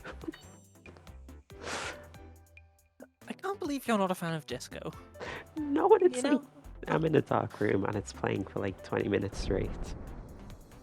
See that's the issue. You should turn on the lights. I probably should. I got my blinds open, but it's dark now, so there's no light. What? Okay, Axem's on Storm. I didn't know Axem played Storm. Well, I know I they've mean, kind of played Storm, but like not too much. And if I remember correctly, this is a matchup that I think Cherry struggles with a bit. I see. I would not. I don't know what I think of the melee storm from Axem. Oh, Axem has to use a flash tap to get rid of that Queen Eye there. It was definitely a bit brave to go for that off the bat, but I suppose like you've got to catch your opponent off guard. Cherry's getting very walled here. And at the end of Vanish gets caught by the melee basic, and oh no! You know, I was playing with Storm recently and I hit someone with the same charged basic 3 times by just moonwalking. Oh, cool. That sounds awesome. I need to. I want to play more Storm, but at the same time I don't because Storm gets enough love. I should just play Worm. I don't think there's like any Storms really that I play against frequently. And I read one know of like... Storms I play against frequently, but like people know what Storm can do. Like, Oh yeah, people that's don't true. underestimate Storm. I think people probably overestimate her because QP is so good. Yeah, probably a little, but she does also have tools in her arsenal. She is like quite really good though, powerful. to be fair. I don't know. Chime, I go between thinking she's a good character to thinking she's the worst character in the game. Oh. There's no in between. I see. Because once you can deal with Stormwide, I mean that's a big once. Yeah, very big. Once you can deal with Frost basic, she is no longer a character, because that's the only move she'll try to hit you with. What about Stun Wave? Oh yeah, true. Like her actual Okay, positioning. once you deal with Frost basic and also Stun Wave and also Wide, she can't hit you with head dodge roll, so you can win. Once you deal with Sun, she's no longer a real character. Once you deal with Frost, she's no longer a real character. True. I think Frost is probably the best at dealing with everyone just because she can dodge roll. Like she has 2 defensives. So we're not getting into like Javarian. What's the correct term? Javarian philosophy? I don't know what the correct term is. Would it be I'm trying to think. Is this School of Thought has a name? Just turret? It's not really turret, it's a bit more than turret. Shield. Oh yeah, shield, of course.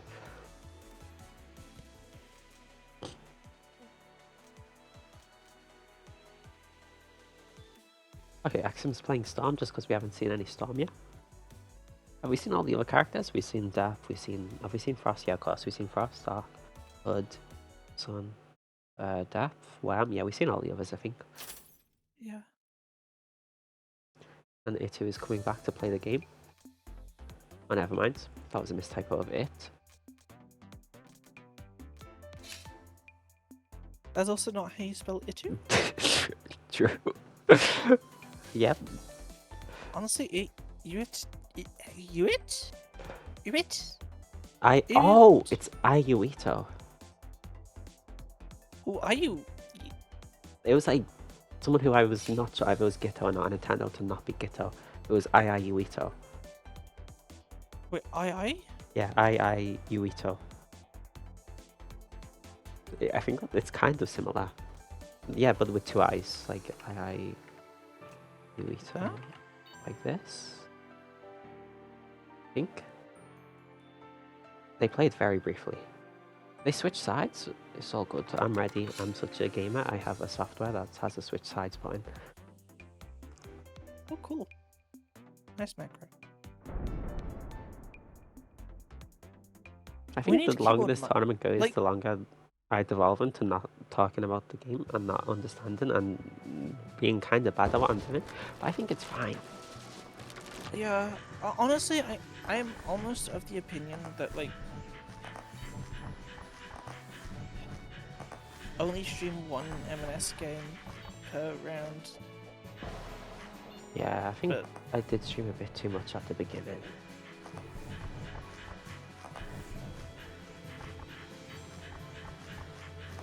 And I guess I was Yes, kind of... games are exciting, but, like... And I'd love to watch it, but... I would also much rather just run triple elimination instead than, you know? I think I'm kind of forced under the philosophy that you have to stream top 8. And I had that in my mind this tournament, but I didn't account for that when I was streaming like the earlier ones. And I just ended up doing a bit too much. Axem catching Cherry with some revenge melee there. Looking to try and set up his walls, but unable to find something there. Going in for the melee attempt. Cherry afraid of being caught by the wide, getting caught out by the basic instead. Is Cherry, I guess Cherry's option to go on the wall there is making it much easier for them to be checkmated. Yeah, but And it seems like from earlier games the pressure wall catch. is just Cherry's natural state, so I guess it's a tough matchup for them for maybe that reason. I mean there is space for them to escape on my screen, although they didn't go into it. It was fairly small though, to be fair. Yeah, it's enough. Yeah, I guess confident movement through small gaps is like a big part of playing against Storm. And like knowing when you need to make that movement. I think the biggest thing versus Storm is like knowing what your opportunities are, because playing versus Storm is not like playing against other characters in the sense that you're not reacting to what's immediately threatening you, you're reacting to what could be threatening you, Yeah. or what will be threatening you in like Ooh. 2 basics time. Very nice melee basic there. Also, it just feels so amazing to like run through basic at full speed. Like if you see a tiny gap and you just run for it, and you actually get through the gap. Which could basic or Storm basic? Storm. Uh, I just love that.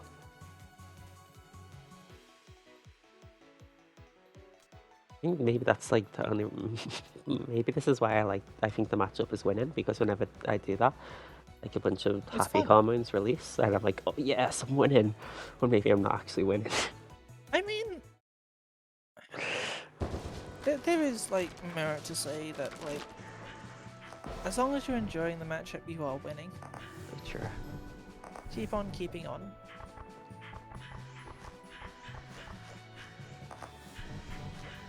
I'm gonna put the WAM matchup as 4-6.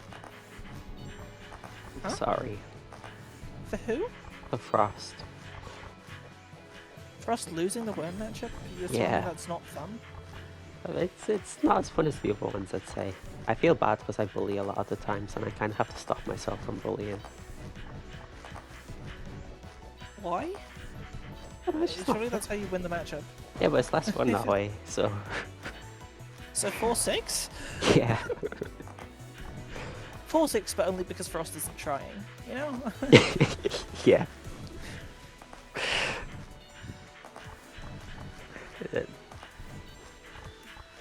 A very nice wall from Axem there, catching out of the final position. So, That's was a space pincer. to move around? It is a very difficult micro to make. You don't Oh. really have computer We have computer macros. Yeah. Do we have computer micros? Really? Is that like the individual calculations of a computer? Like you switch getting turned on and off? What counts as a computer micro? Like, Or we get the computer opponent to micro.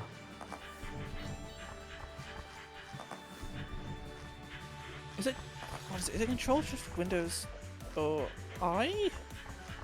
No. What does a macro do? A macro uses like one button to do many buttons. I mean one button to do many functions. So we need many buttons to do one function. So like, yeah, Control Shift I, many buttons to do one function, that's a micro. But like, is that a micro or is that a macro? No, I think it's a micro. Control Shift I isn't what I'm thinking about. Okay, that's AxemJinx winning the Safrio and getting some prize money courtesy of Fally. This Tony has some prize. Okay, I'm thinking about Control Shift Windows Alt T. What on earth is that? Or like worse one. Which one's the LinkedIn one? The what? Yeah, Control Shift Windows Alt L.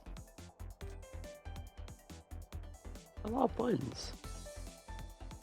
I'm uncomfortable with how many buttons there are. Well, then it's a micro, isn't it? Yeah, I guess it's a micro. Wait, what does it do?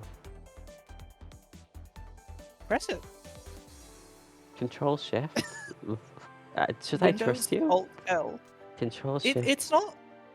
Just don't pull it up on stream. I don't know. We Control Shift Windows Alt L. Yeah. Gosh, have I got enough fingers? Yeah, I've got 10. Okay, I just heard the Windows ding sound. I don't think anything happened. What happened? What have you done? I've already I've got a browser open, but I just got my email and my challenge. It should open LinkedIn. No way, that's an actual thing. Yeah. I'm pressing it again, nothing is happening. Oh no, I'm missing Windows. My 5 fingers. Oh, it did. There are more. Guys, we got LinkedIn on stream.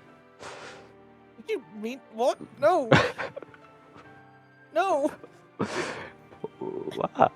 Well, I had to show that it worked. Is someone going to employ you? Maybe. Do you think I could Does put my... anyone have a Oh wait, I job? forgot to say I'm ready. Does anyone have a job for Do you think I could put my tournament organising on my CV? Guys, you should watch me talk about the Red Hood matchup. Please employ me.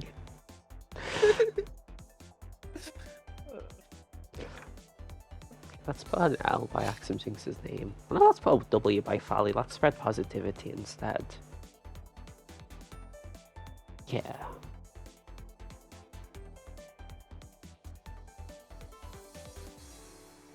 I'll say it is for me.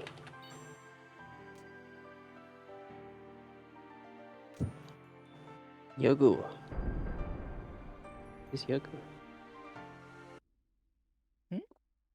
Watcher said Yogu. I don't know what that means. Yogurt, maybe? Oh, yeah. Frost Mirror? Oh my goodness. Frost Mirror! Woo! This is so good. I love this matchup. Are they going to play at max walls? Like, are they going to respect the matchup? I don't think Axem would do this. And it's not his fault, he just doesn't enjoy it, I guess. I mean that's a fair opinion to have, but I also think you're wrong, you know? Like, the wall-to-wall is the reason, like, a lot of people dislike the Frost Mirror, because I think that's all it is. I guess once they get to the walls, they'll be forced into it, you know? Oh my gosh, what was that melee? Like, unfocused basic free melee? I'm gonna be honest, I don't even know what the unfocused basic cycles are because I don't press that button. What do you mean the cycles? Like Unfocused Basic 1, Unfocused Basic 2. I don't know what Unfocused Basic 2 looks like, or Unfocused Basic 3. It's 4. It's 4 bullets. Huh? Which one's which? I don't How know. how long have you been playing this game? About 950 hours. I only eat. Why eat hamburger when you can have steak? I only press Unfocused That Basic. explains it. You need to have Focus at least Basic. 1,000 hours to be able to know like what a Frost I Unfocused see. Basic 2 does. So It's probably Focus Basic 2, but worse, so why would I ever press it? no, it's Unfocused Basic 1, but it's a wide. It's an anti-macro option basically. Also, it's Focus Basic 2, but worse. Okay, thank you. Wait, anti-macro or anti-micro? Anti-macro. Yeah, so it's Focus Basic 2, but worse. Well, okay. One thing I like to do personally is I like to so in my roll-ins I occasionally like to mix with like Unfocused Basic. Yeah, I do 1, that as well. It's really cool. I 'cause mean, then like you when can you're follow doing up Focus immediate- Basic 1 into roll into Unfocused Basic 1. when roll into Unfocused Basic 1 into Focus Basic 1. Oh, I see. Oh, Um, Fally caught a bit late on that stun weave. By the way, I just want to mention this is the same characters and the same stage as Vs Coyote at the end of Unbound. oh, who won that one? Coyote.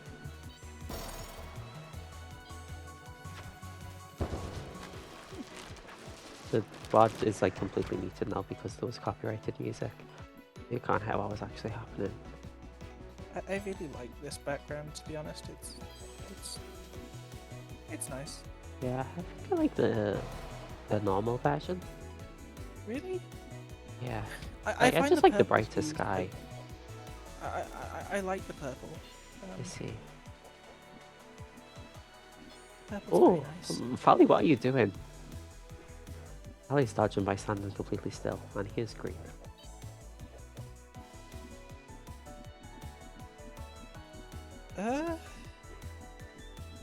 Yeah, sorry, I am commentating on delay again, so I've got no idea what you're referring to there. Yeah, there was just like 5 seconds where Fally kind of stood completely still and dodged everything. I mean, standing still is a legitimate strategy if your opponent isn't firing bullets there.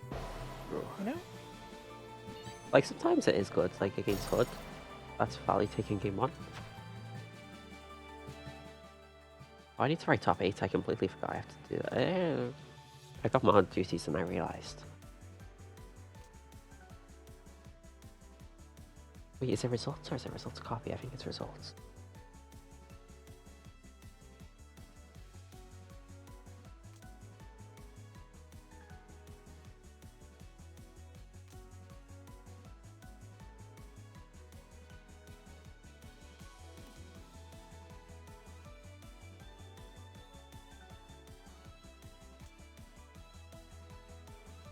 Actually, no. I think I understand why Frost might win 1D M&S.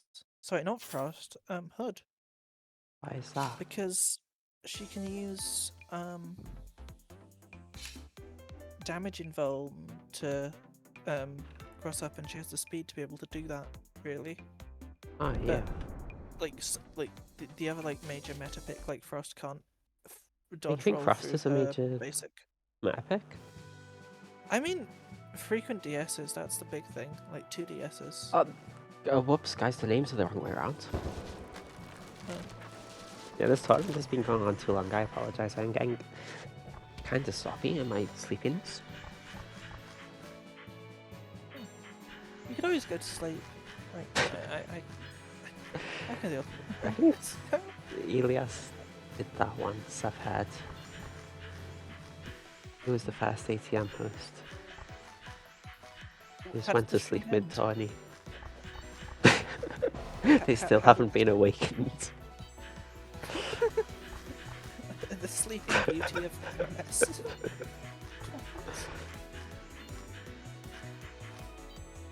I mean, to be fair, isn't that like something about the Sleeping Beauty like that I've only recently understood? Like, why like put it in the glass case before being shown to the animal critters? It's just to prevent her from being eaten, right? Like, I have not seen Sleeping Beauty. It's a film fest or is it a book fest? I don't even know. I mean, I think it's It's I know it's a fairy tale tale. first. So Is the like fairy tale quite similar to the film? What's the original Sleeping Beauty? Because I Is know it just like some people talking Disney in a made pub or to like the kids? no, there's like a compendium of different like stories. Oh, I see. The Brothers Grimm, which are two German academics known for collecting and publishing German folk tales and fairy tales. Ah.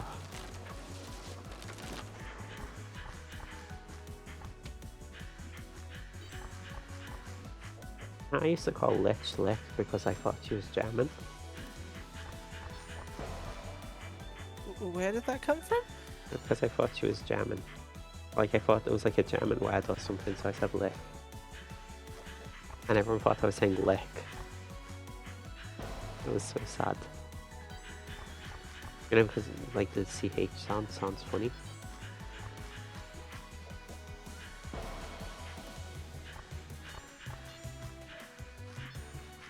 Yeah, I don't have any way to justify it. Fair enough. Yeah, sorry. AxemJinx down to 1 heart to Fally's hood. There is a match going on.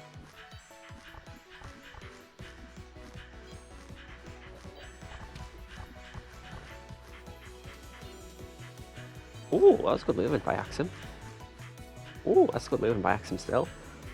I always love AxemJinx's movement. I think that's one thing I notice most when I watch him play. Ooh. I'm just reading about Sleeping Beauty. I should be paying attention, sorry. Whoops. There's This Vanish. other woman is not fond of the Princess New family and calls a cook to kill the children and serve them for dinner. Ah. Minerals is like... Huh. You know, today's the 1-year anniversary of Minwalls. Is it? I think don't... so. Was it August 10th? I feel like it was August 10th. Minerals my birthday? Oh! Does that mean Minerals my birthday? Whoops! What was it, 20th? I think it ended in a 0. There's Fally taking game 2. I'm managing to... Fally's hood is very interesting. It's not a very conventional hood style. I'm gonna try and get it into spectate. I'm trying. Oh, you're not even spectating? Why do you think it was so easy for me to get distracted by... Well, just because we've been here for 3 hours on sleepiness. No, I've only been here for...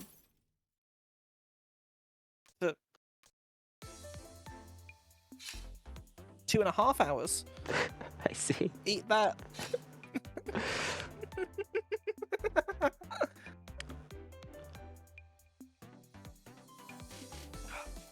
Okay, so we're gonna see a bit of a Storm Beast. Storm Worm. I think this matchup is very, very Worm favored. Storm, really? Yeah. I'm the least. Worm has all of the tools in her kit to completely, like, break apart Storm's ability to properly wall, and then she can play a punishing tool to punish in game for the current Storm meta. So I think we're basically in agreement, except I think that exactly for Frost. I think Laser is just so brutal for Storm, trying to actually... Because there are certain like times in Storm offense where she is forced to try and close up a wall at a specific time, and as long as you can predict that time and use your movement to allow Laser to be able to cover the space, you can prevent the walls from ever like truly being problematic. And if you can force a Storm DS, you can then go in with your own DS, or you can get another laser hit, or you can getting close with basic, you can corner storm with basic laser, you can predict her movement angles and the angle she wants to take to catch you and shift your movement so that your wide perfectly covers the space she wants to hold. Let's see.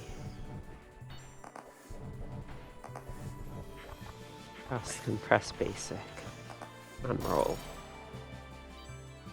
But it's definitely a difficult matchup. Like it's not free. It's definitely not free. Yeah. And I think if you get like stuck in the mentality of like just, oh, I'm Worm, all I can do versus the Storm is press wide, is Fally a C. That's a Is your game breaking? know if Fally knew that would be safe. I think I knew, but like it kind of made sense. The basics of tap parts. basic from Storm covers that. No. Oh, did Axem just not press tap basic? I mean, it's obvious. It's definitely not the obvious play there, but like, yeah, I guess. I don't know. I don't play Storm, so I play Frost. I try to play other characters. Actually, Worm DS there would have been completely safe. Maybe if I could have forced out Storm DS. I love this matchup. Sorry. It's fine. Oh, there's a little gap there. Fally will survive. That's This is some nice lasers. yeah, but not Let's the right go. drift on that. And, Someone was getting hit there. yeah. There was Axem. If he was down, basic covering the gap around laser there. And that's one of the things that you can actually do a lot in this matchup. You can actually, because Storm's movement is so limited, you can set up for basic around laser. Laser 1 to truly catch them. Sorry. That's kind of a nice dodge by Fally, and then he got a hit. Laser. But yeah, most of the time, because laser is so centralizing in this matchup, it's looking for the right time to be able to actually use it to combine with the rest of your pressure to cover the space that Storm wants to move into, as well as the space she holds. Let's see. Oh, that's a good moonwalk attempt by AxemJinx. No hits. No hits yet. Good lasers, but Axem I think finds the partial space. charge there would have killed. Let's see. The walls begin to That's close. post DS. Room to get out. Now, Axem is in desperate danger of a Novi Fire here, as wide can be used to keep Storm in bay. Obviously, between those wide, Storm can move freely, but especially when you're as fast as Storm, that can be a very difficult and scary prospect, especially considering you're not actually getting any pressure while you're moving. Right. Excellent movement through the charging Oh. basic. They almost checkmated themselves. Oh, I guess the other basics were vanished by then, so never mind.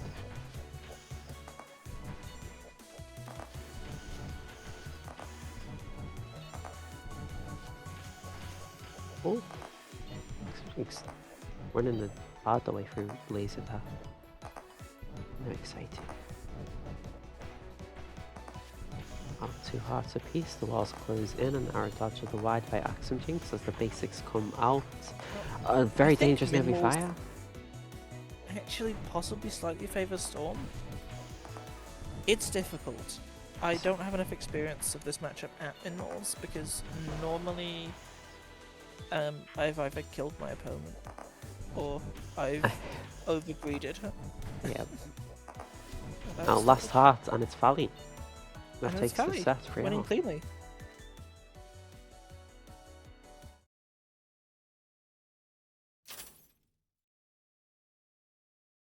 That's And that about rounds up the tournament, no?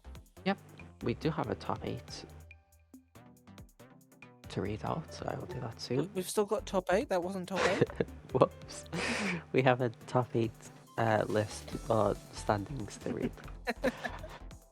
And I guess I'll show the bracket, the completed bracket of Squiggle 2.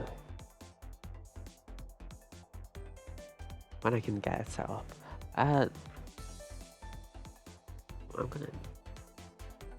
We're gonna try something. We're gonna go into my filters. You can't see this because of course you can't. We're gonna go to my color key and we're gonna select the color that's on screen. And nothing's gonna happen. So we're gonna look at this beautiful grey background. Nice bracket. I think a chroma key should. Yeah. It usually works. It's worked every single time except for today.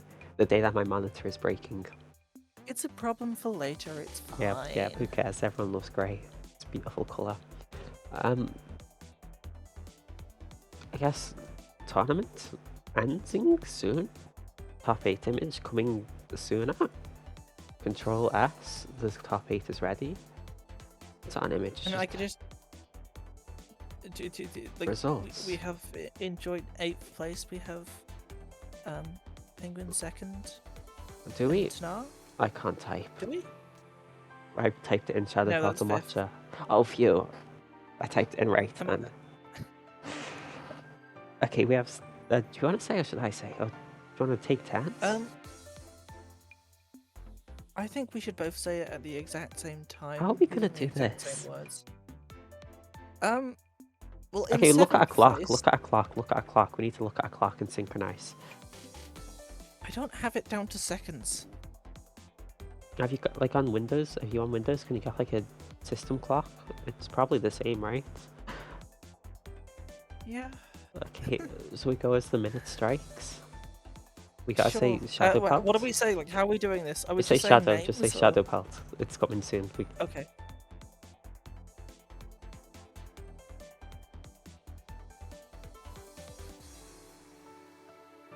Shadow Pelt 71. No! Shadow Pelt 721. That was Watch terrible. Clearly, time is like different. Oh no. Thank you, everyone, for coming. Yeah, you can read yourself. You're capable enjoy- beings. Yeah. Congratulations to Fally for coming first, and AxemJinx coming second. Do I just read down the list? Like what? Okay, third place Cherry. Congratulations. Fourth place Haxentrick. Haxentrick. Congratulations. Genuinely, Haxen, please change your name so that like. Guys, I'm sorry. In fifth place we got Tonnar and Penguin. Seventh we got Watcher and Shadow Pelt. Fally has decided to offer a prize for this tournament, so if you get into contact with them over Discord, if you're Fally or AxemJinx, you can talk about that with them. I'm not involved really. Thanks everyone for coming. I apologise, the stream went on a bit long and I got a bit sleepy towards the end. Well, thanks. It was fun. Regardless, for me at least. I hope it was for you. And goodbye. Goodbye. Okay, it's over.